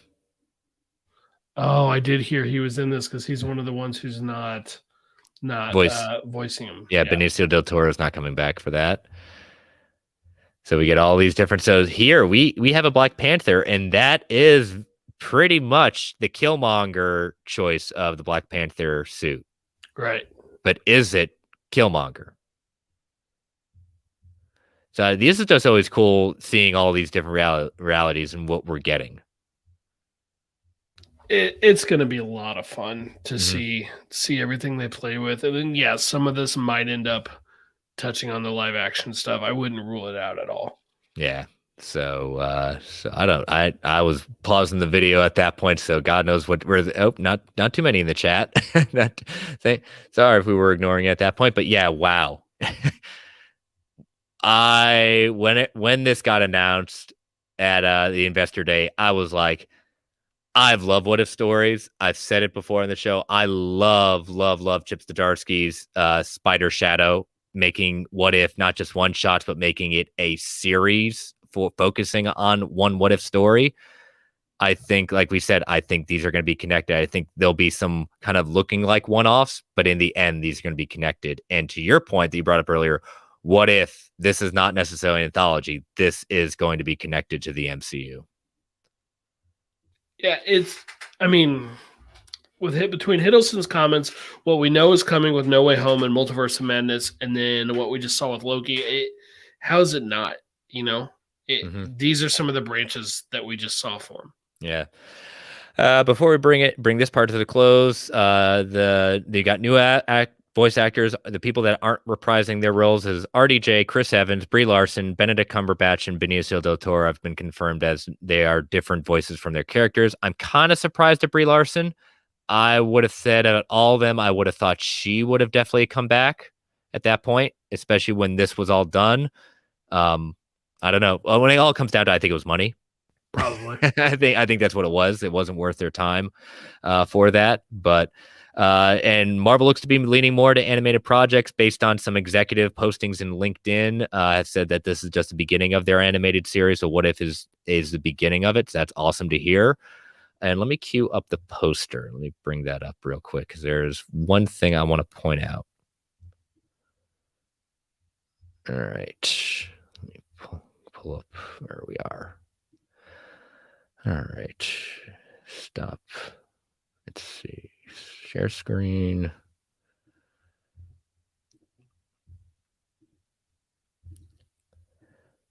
Sure. There we go. I'm going to zoom in, see if I can zoom in just a bit. I want to zoom in here. This is Vision in Ultron armor. Those are 4 Infinity Stones. Mm-hmm. So it looks like he's going to be, part of his thing is he's going to be going after the Infinity Stones. His own gauntlet, if you will. Yep, his own gauntlet. And here's Spider-Man, but he's looking very interesting. Spider-Man doesn't wear a cape. It's disrespectful. Well, but that's not just any ordinary cape. No, that looks like the Cloak of Levitation. Yeah, so, but everyone else we've kind of seen, but very cool poster. We're all excited. August 11th. How many days? 26. 26. So, all right, let's look at time. We can go over this quickly. I think we do this, get this in before the first ad break. And I think these numbers are wrong. Thank goodness you added to it. Let's go over some box office numbers. You're my marketing guy. You got everything in the boxes. Why don't you take this one? Yeah, so Black Widow definitely had a huge opening, 80 million domestic theatrical, which was the biggest since Star Wars Episode 9, which is crazy to say. Fast 9, for perspective, was 70 million, so not that much. It wasn't like it blew it away, but definitely a good solid opening. 78 million international, 158 million their total at the box office opening weekend. But the number that everybody's really talking about, 60 million from Disney Plus Premier Access. Which is global, like you put there. It is a global. I don't know if it's. We can't say it's everywhere yet, but it's definitely, if we're going to compare to HBO Max, this is global. And this number, and I confirmed with the press release, it is the global number. It's not just Americans. They did say, the press release did say that Black Widow combined with the two did over 100 million opening weekend, but they didn't tell you more than that. So we can presume at least 20 million of that 60 came from the US, but we don't know how much more of it did. They have since crossed 100. Black Widow has crossed 100 million domestic at the box office. That happened earlier today, I believe, is when that came out. Everybody's been talking, and everybody has been talking about, what does this mean for the future? What does this mean for Shang-Chi in the short term? What does it mean long term? I'm curious what you think. Like 80 million domestic, you got to remember, they keep, it depends on the market, but somewhere around half of that goes back to the studio. You know, it's a little more in that market. It's a little less in this market. Yeah. Somewhere around half. We're just going to use that as our ballpark guess. Because correct me if I'm wrong, usually, and again, it's an average at that point. Usually you want to you take your budget and double it because of, you want to basically double the amount you get back in order to break even. The rule of thumb I always hear is to 3 times it. Okay, 3 times it. Okay. To account for how much you get back, plus you're accounting for marketing with that. Yep. The math is totally different with this, though. Mm-hmm. And I don't know offhand what the budget for Black Widow has been reported to be, but 60 million domestic. First of all, from Premier Access, I'm sorry, global, not domestic. Let me get this out there. People are getting this wrong. Disney does not get 100% of that 60 million. Okay, just to be very clear, if you purchased it through their website, then yes, they're getting 100% minus the credit card processing fee, which is probably 1% or 2%. Mm-hmm. They are getting the full amount of that, right? But if you purchased it through something like Apple, they're probably, I'm going to say only getting 85%.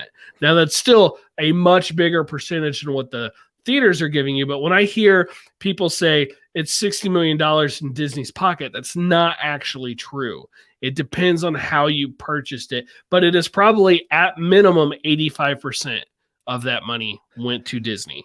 According to some source I'm looking at, the reported budget was around 200 million. Yeah, so if that's accurate, then the rule of thumb would say you really want to see a 600 million box office. I don't know if I see that. I don't know if I see that. But then you also, that is based on just theatrical. And, That has nothing to do with Premier Access dollars.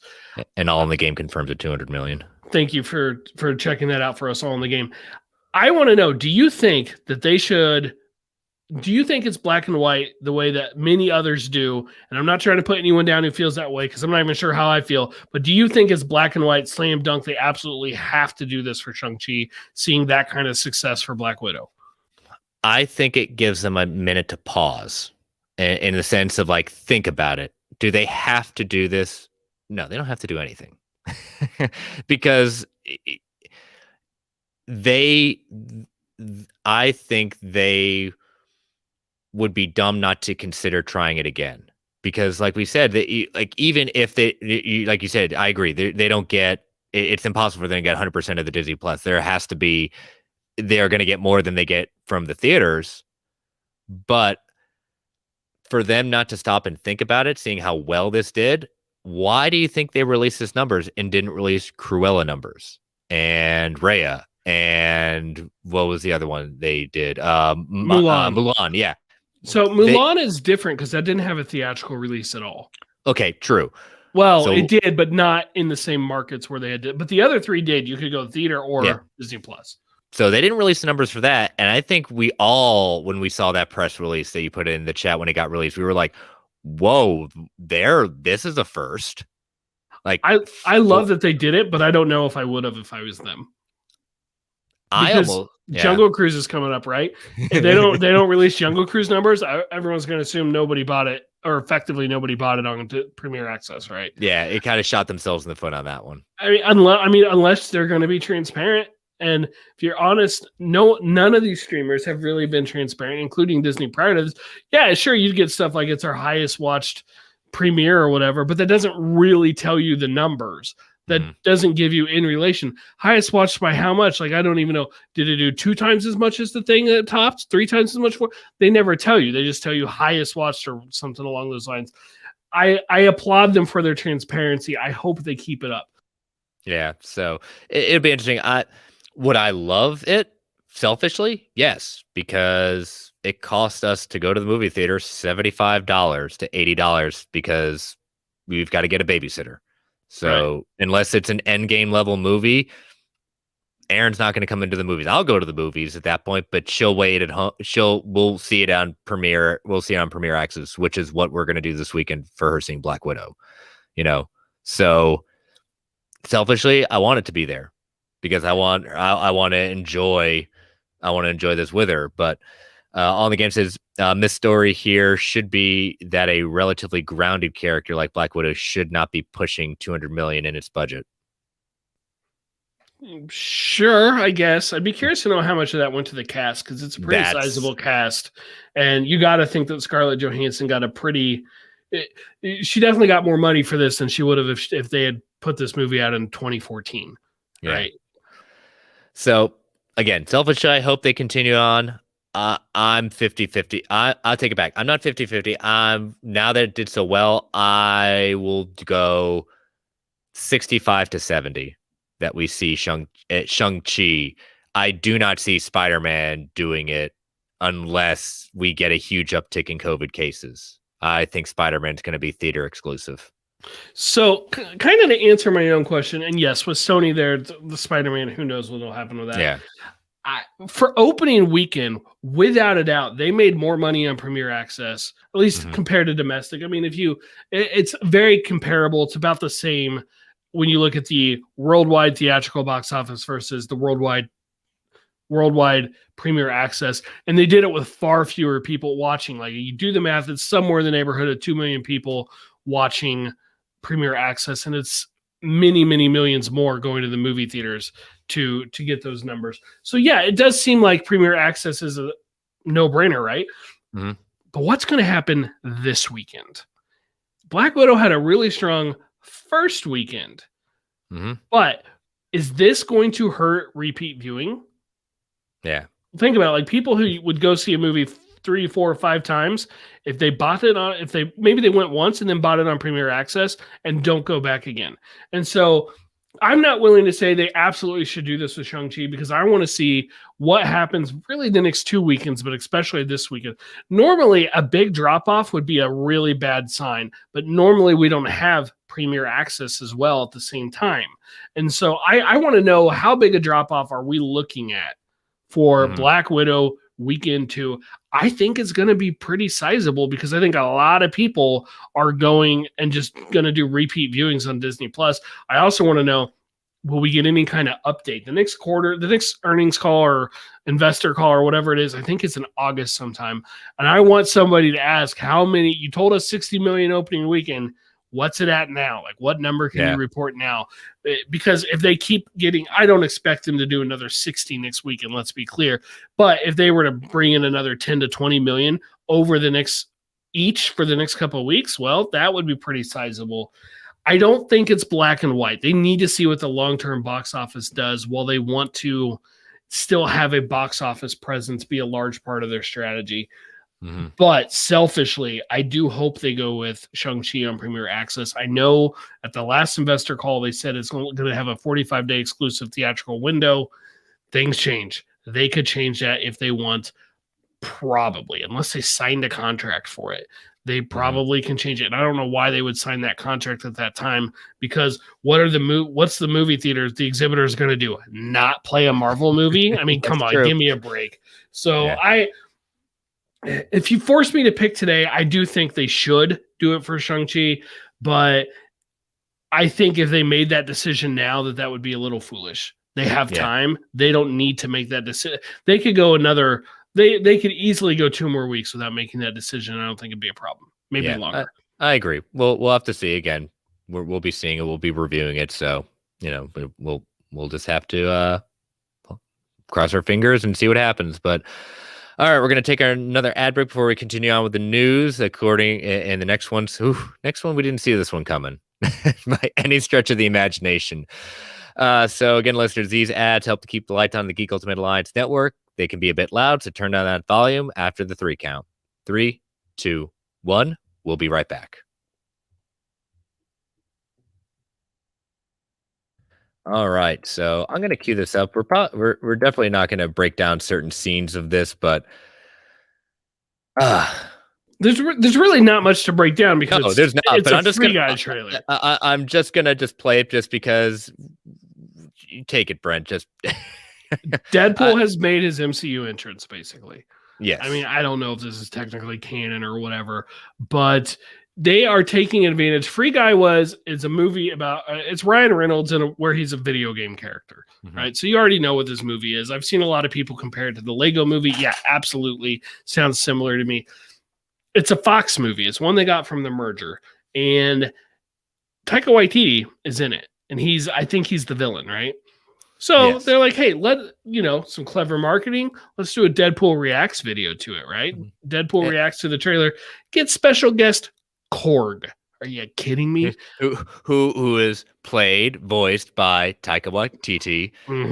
And we're playing it we're playing it right now for the live, for if you're listening and you want to see it on YouTube at that point. But yeah, Korg is there. So just to be clear, this is the first new Deadpool footage since the merger or the buyout or whatever the acquisition, the appropriate term is. And I love Deadpool. So this was real exciting just to see something new with him in it. And now we're seeing him directly interact with an MCU character. And yeah, I get it. It's, it's a promotion for this thing. It's my favorite trailer of this movie. I think the movie looks fine. I'll probably end up seeing it with A-list. But this is my favorite trailer of the movie because of how much I love seeing those two together. Yeah, the bantering back and forth, especially the ending where Deadpool asks him, can I get in the MCU? And he says climb a mountain, basically climb a mountain, get to the top, fall down on your face, give up on your dreams, and then maybe check your email. Mike and your agent might send you something one day and say, hey, Marvel wants to talk. Yep. And how does he end it? Saying, talking about what film he likes more? Which film was it? Oh, or The Dark World. Or The Dark World. Thank you. Yes, I'm stuck on the fact that he brought up fridging. He gave the definition to it, and then he said, otherwise known as Deadpool 2. Again, self-aware. That's so. Does this confirm? Does this make you feel a lot better that Deadpool 3 not only is going to happen, but we believe Kevin Feige when he says Deadpool 3 will be MCU? I mean, at this point, after this week's Loki, at a minimum, it's in their multiverse. Yep. Good enough for me. Yep. So, but yeah, if you haven't checked it out, check it out. Look up, Korg, Deadpool, Free Guy. You can definitely find it there. So, but yeah, bravo. Was unexpected. Nice little treat at that point.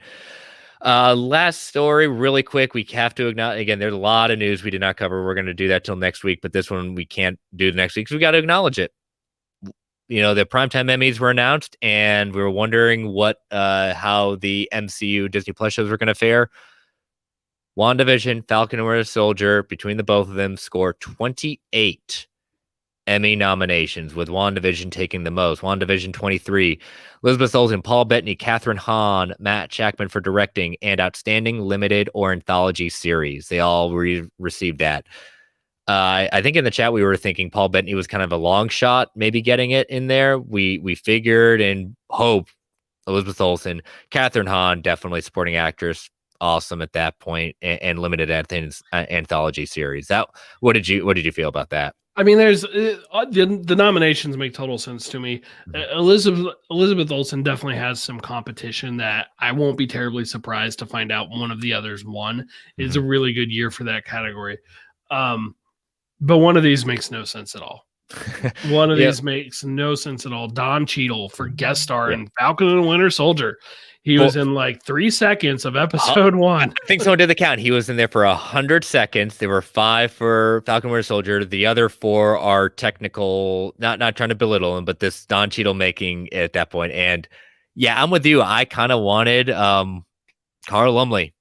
How do they do? I don't know how this process works. I don't know how the nomination works. I don't get it. But Don Cheadle himself questioned. He's like, I don't get it either. But okay, here we are. I have no idea who else is in the category. I'm just going to say it. He should not win. He should not win for this. I don't expect him to win. I don't even think he expects to win, but he'll be invited to the party. So maybe that's they just wanted him there. Exactly. So that's all the news this week. A lot of stuff, like I keep saying, we'll talk about it next week. Including some rumors about some upcoming Disney Plus shows that we got some information on. So we'll move that to next week. So let us move on to listener questions. We got a lot of listener questions. So you want to take the first one from our brother Travis Snell? Yeah, so Snell says Marvel usually has its fancy stylized credits at the end of the film. With Black Widow, it was up top. Do you think it's a case by case, or will we see that a lot in Phase 4? I got to assume case by case because I don't know. To me, it's felt very much like a director choice. And until we see more, ask me that in 2 more movies, and we'll see if a pattern starts forming. Yeah, I think it's director by director. I think it's just I definitely think case by case. So that's what I feel too. And then he says, with Black Widow's big opening in theaters, there's a chance until Spider-Man, no other movie will go past that 80 million. Did Sony make a mistake not showing the No Way Home trailer with the films that possibly will have the most butts in the seats?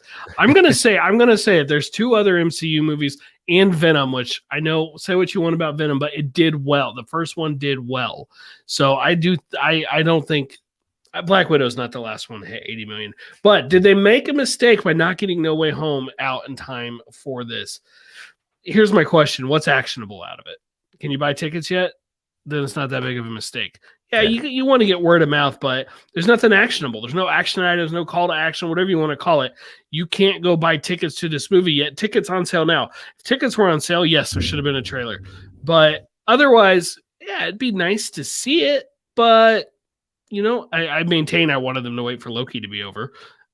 I don't think it's that big a deal. There's so much else from both Marvel and Sony between now and then that it makes sense to me.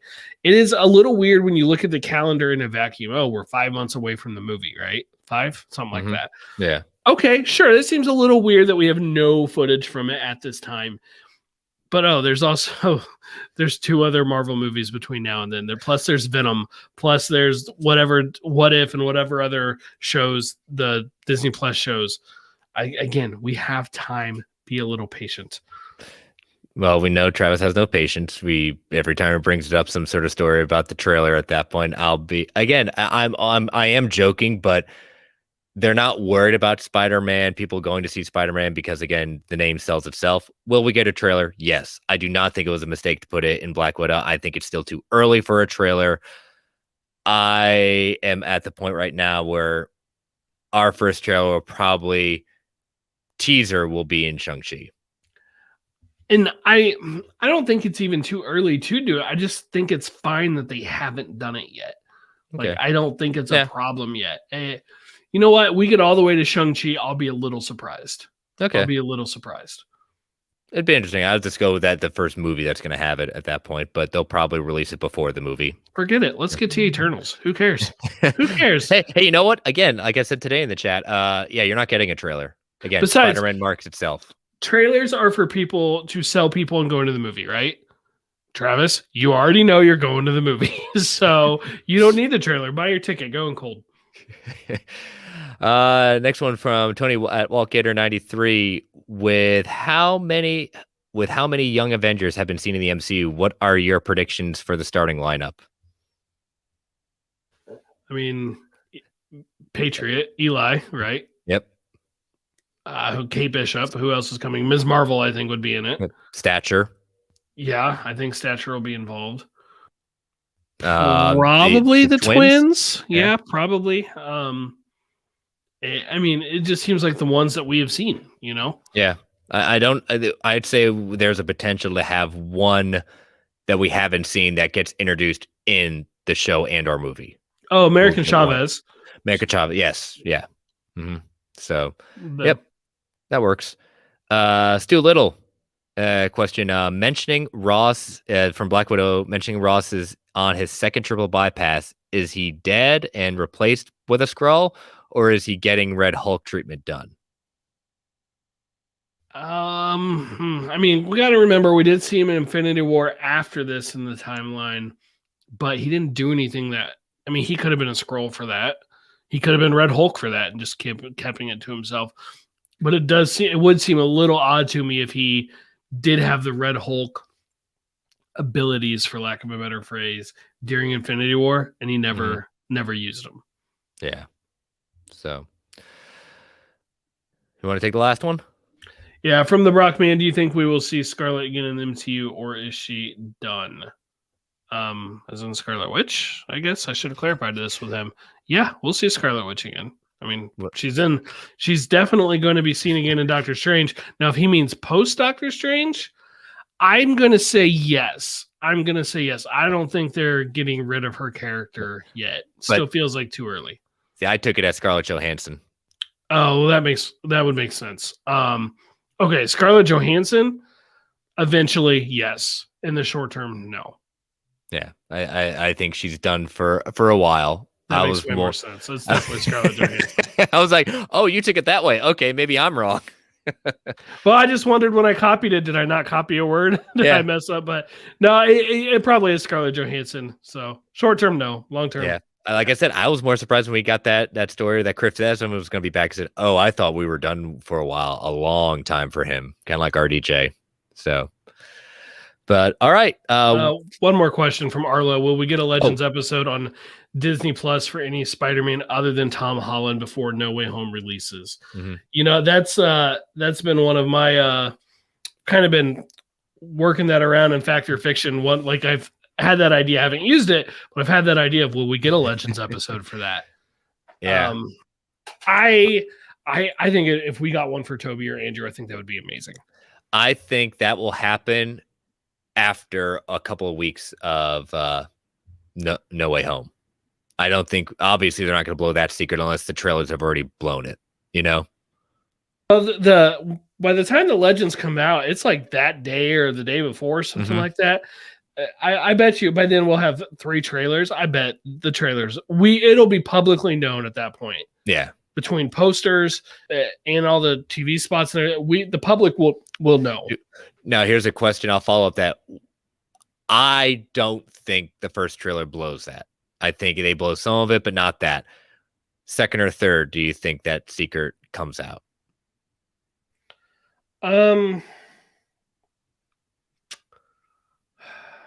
Second. I'm going to give it second. The second's usually the story trailer. I think the first one is going to basically allude to everyone knows Peter's identity. Mm-hmm. So I think it's the second. There might be something like at the end, like, it's weird to say, the trailers have stingers, usually like that little bit at the end. I could see something there, like another web being shot or the first look of Melina's arms or something like that. Yeah. All right. Fact or fictions are back. We didn't have any ones last week just because just the way the week was working out. So you're up. What you got for some fact or fictions? All right. First up, not counting Abomination and Wong, the movie Shang-Chi will feature an appearance by another MCU character.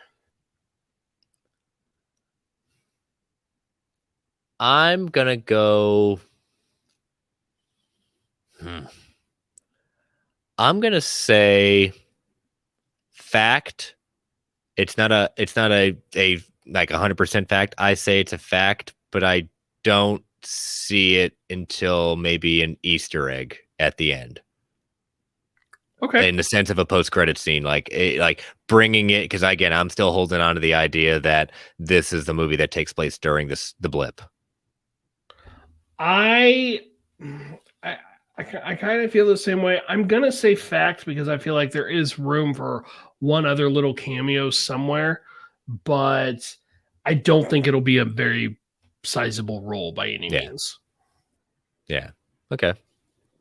All right. In season 2 of What If, Marvel will allude to the Fox X-Men. I say fiction. I still think we have to get into phase 5 before we get into the X-Men.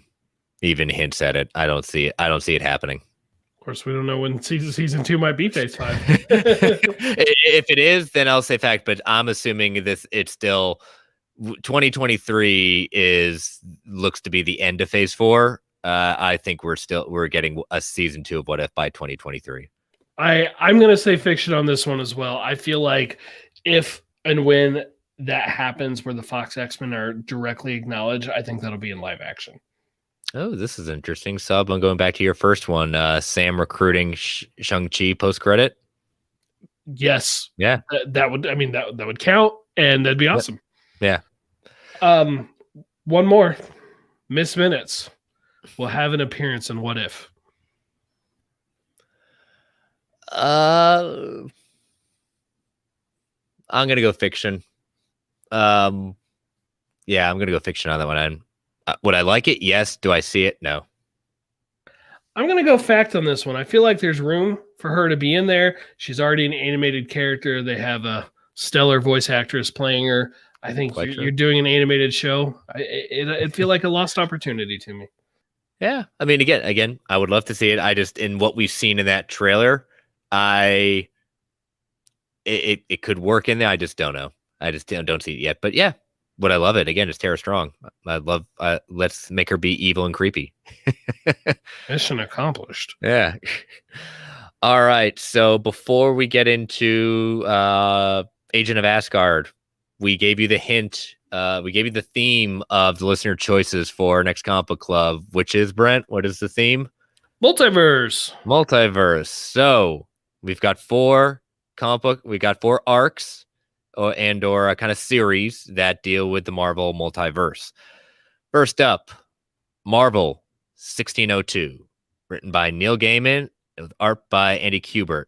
This is both. You can actually find this both on Comixology Unlimited right now and Marvel Unlimited. Let me give you kind of a quick synopsis of it for those that don't know. The year is 1602, and strange things are stirring in England. In the service of Queen Elizabeth's court, magician Dr. Stephen Strange senses the bizarre weather plaguing the skies above is not of natural origin. Her Majesty's premier spy, Sir Nicholas Fury, fends off an assassination attempt on the Queen by winged warriors rumored to be in the service of the mad despot named Doom. News is spreading of the witch breed sightings, young men bearing fantastic superhuman abilities, and in the center of the rising chaos is Virginia Dare, a young girl newly arrived from the New World, guarded by a towering Indian warrior. Can Fury and his allies find the connection to these unusual happenings before the whole world ends? And this is 8 issues. So basically taking the Marvel characters and putting them in the year 1602. And I know you've said this is one you have not read. Correct. Next one is entitled Bullet Points by JMS J. Michael Straczynski and Tommy Lee Edwards. World War II.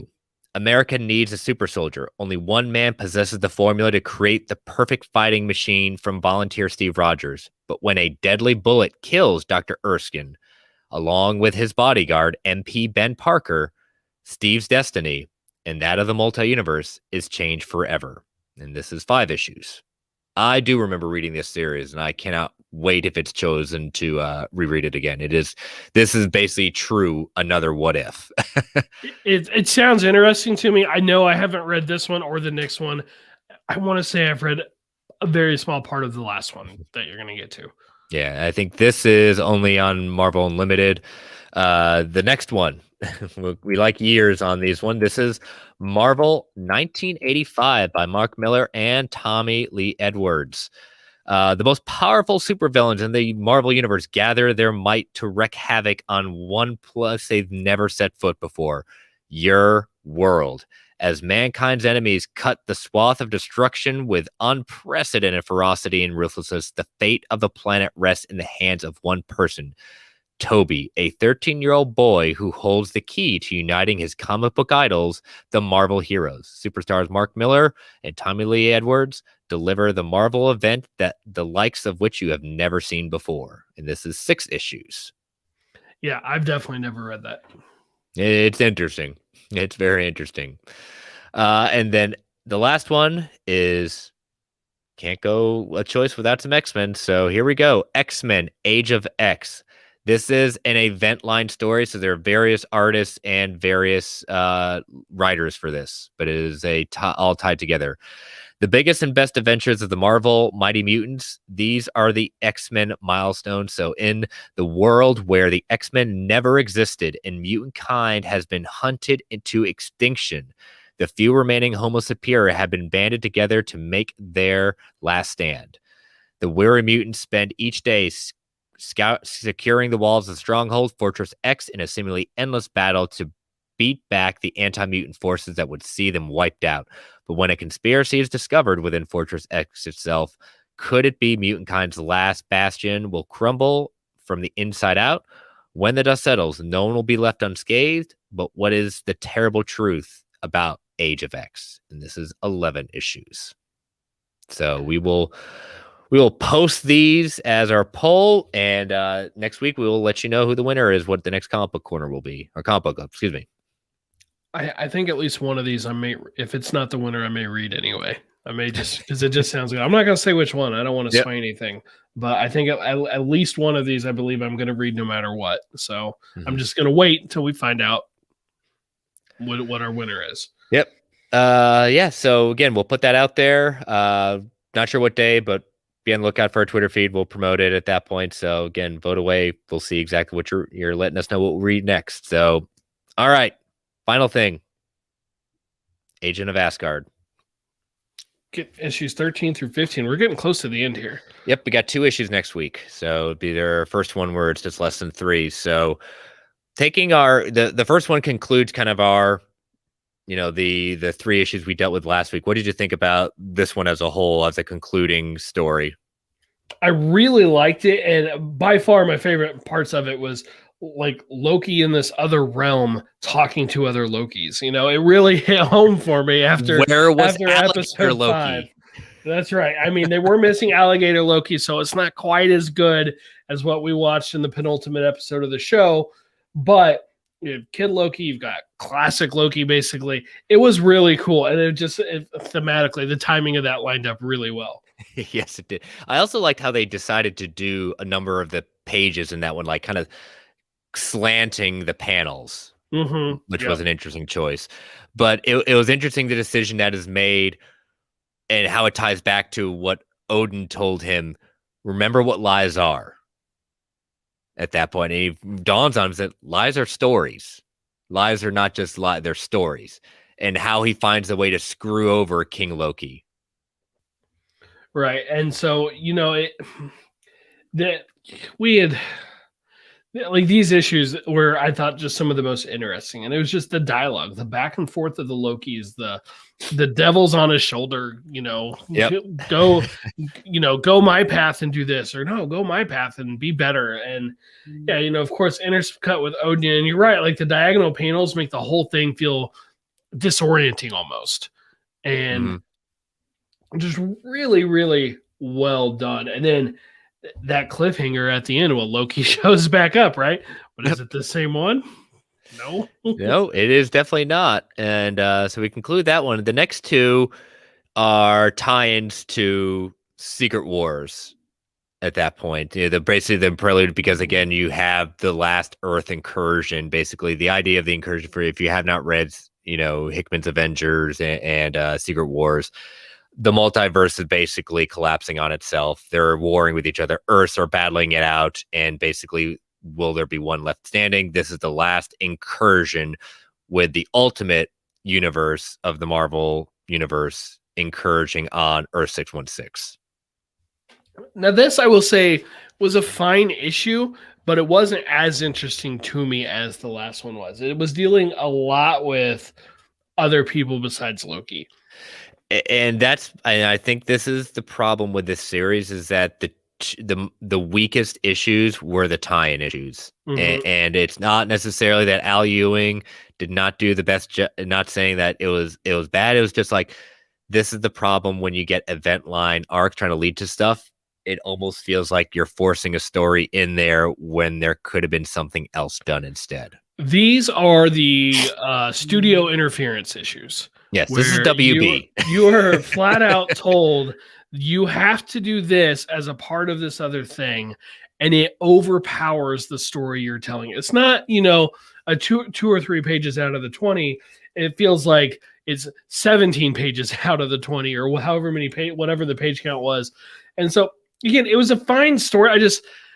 For me and line-wide events and stuff, I wish they would just do miniseries. Let the Loki series keep running, and then have the Loki creative team do a miniseries also of a couple issues. Yeah, and I think the last one of this one is probably the most egregious at that point. It's like, Loki is probably, we get female Loki back, but Loki's really not a part of this issue when it comes down to it. Right. It's basically an Asgard issue of them basically going to war with Hela. And so I honestly don't feel like I have much to say, because as I was reading it, I was like, again, it's fine. It feels like I'm reading a different book. Yeah. And I think this is where when we come to the last two issues, I think, at least my assessment right now, again, this is my first time reading it, the issues that are not tie-ins are awesome for this series. It's when you get to the tie-ins that it becomes very weak. And again, that's like you said, studio interference. And the funny thing is, like, the Secret Wars storyline I enjoyed as a whole. Yes. But it is definitely one that they were like, we are throwing everything at the wall. Anything we can think of for a tie-in issue, we are going to do it. And they did. And I didn't read them all, but I read a lot of them, and they're just not that great. Yeah. So, and I didn't. I just stuck to the main event and Avengers. So it's probably the way to go. Yeah, in that case, when it comes to Hickman. So, but all right, super plus episode, but had a lot of good stuff to talk about. Again, it's a good week. It's a good time to be a Marvel fan. So, So again, want to again plug. Remember, listeners, again, we got one more week for the contest. I actually had messages coming into my DMs from some listeners doing their entries for the review. So again, you review on the solo feed. We're getting Price Books is going to give away 2 books, Black Widow Omnibus and the Star Wars Legends Old Republic. So international listeners, if you are one of the winners, you will get a $100 gift card to organicpricebooks.com. Again, we want to thank them for being our sponsor and the giveaway at that point. We really appreciate it. Again, go to organicpricebooks.com, use the code MarvelGUA at checkout for $2 off every single order. Ships internationally and nationally at that point. Great packaging, awesome choices. Thank you, Organic Price Books, for being our sponsor. Yes, thank you. And Brent, so tell them where they can follow you and plug your shows. Sure. Brentech Prim on Twitter. The next episode of Fans Without Borders is scheduled to record this weekend, where we are going to be talking about Black Widow. So that should be an interesting discussion. I find, even though I know your takes on it from Marvel Alliance, hearing you talk to Ray about it, I know you're going to bring some new stuff to the table. It'll be different, and I will. I've definitely. I mean, I've seen the movie 2 more times since we did our review, so I've got some further thoughts. And I think when you tweet it out, it's also gone up in your rankings. It has. How high? I'm not willing to say, but it did go up some. Yes. Tune into Fans Without Borders to find out. All right. So, yeah, you can follow me on Twitter at Chris Balga. You can follow this podcast on Twitter at Marvel A Podcast. You can email the show at marvelalliancepodcast@gmail.com. You can follow the Geek Ultimate Alliance Network at GWA Pod Network. Feel free to tweet, email if you want to provide feedback, ask questions, fact or fictions. Put your what if scenarios, put your Loki theories out there. What's going to be season 2 like? Continue to rate and review the solo feed for Marvel Alliance and the GUA feed on your Apple Podcast or whatever your podcatcher of choice may be. Thank you, listeners. Thank you, everyone that joined us in the chat tonight. A lot of lively chats to happen, and we appreciate that. And again, thank you all, listeners. Thank you to our patrons. Stay safe out there, everyone. And as Stan the Man would say, Excelsior, true believers. All right. So you put out there, you came up with a good kind of end credits discussion. What are we talking about? Yeah, I was just thinking about Black Widow, and I wonder what other prequels would we be interested in seeing, filling in some of those gaps of the MCU that the timeline has now. Yeah, I like that. Feige, he's got that question asked to him. Feige's not going to say no to anything. I think it's very rare when he says no to certain things because he wants to leave it all open. But even though we've kind of gotten a prequel to it, I want to see a solo prequel of Nick Fury. Yeah, that would be a fun one. I guess we don't need to see how he lost his eye because we got that already. But, yeah, I'll go ahead and get this one out of the way. I'm a big proponent of we don't need the Spider-Man origin again. Like we didn't need that for Tom Holland. At this point, I would be interested in it. By that time we'll have had 3 movies. I would be interested in a Tom Holland. Even if it wasn't his origin, just he was Spider-Man for 6 months before Civil War happened. Show us what like month 3 or 4 was like. Yeah, I'm just kind of thinking of like our core Avengers at that point. We've kind of gotten most of them, or will be getting it. In that sense, I don't know how far back when we get to Hawkeye, how much prequel stuff we're getting within the show. Thor, we've kind of I don't think I need to see a Thor prequel. I kind of felt like I kind of know where he's at. We got Black Widow. Steve, we've basically seen most of Steve, Sure. Yeah, we got Steve. I mean, maybe they could slot something in about the Invaders, but we pretty much got to Steve. What about a Drax prequel? Batista's been very vocal in the sense that he thinks that's the one loss that they did not capitalize on, is exploring his backstory. If that would be good. I just don't know. I would like to see it. I just don't know if a movie, even a series. I know they supposedly pitched a Mantis Drax series, but I just don't know if it's enough to carry it. Would I like to see kind of looking at it more? Yeah, but I think that could have been done better in one of the movies for a couple, just a little 5-minute sequence. Sure. Yeah, I don't know. Outside of Nick Fury and what you had said at that point, I don't know. Maybe anything during the blip, I would take. With the characters who survived the snap. I like that idea. Just looking at those characters and kind of diving into the blip itself, because I just don't know how much longer. As I said many times, we need to start moving on from the blip and kind of dwelling on it. But I would like something. looking at that idea would be an interesting. I could it be kind of a simple anthology series at that point? I don't think we're going to get the characters, but put it animated. You're already proven you're going to do that, so let's do it as a quick anthology series on the blip. What happened? Call it what happened. What happened? Yes, I like that. Sold. So Kevin Feige, I'm cheap, but again, call me.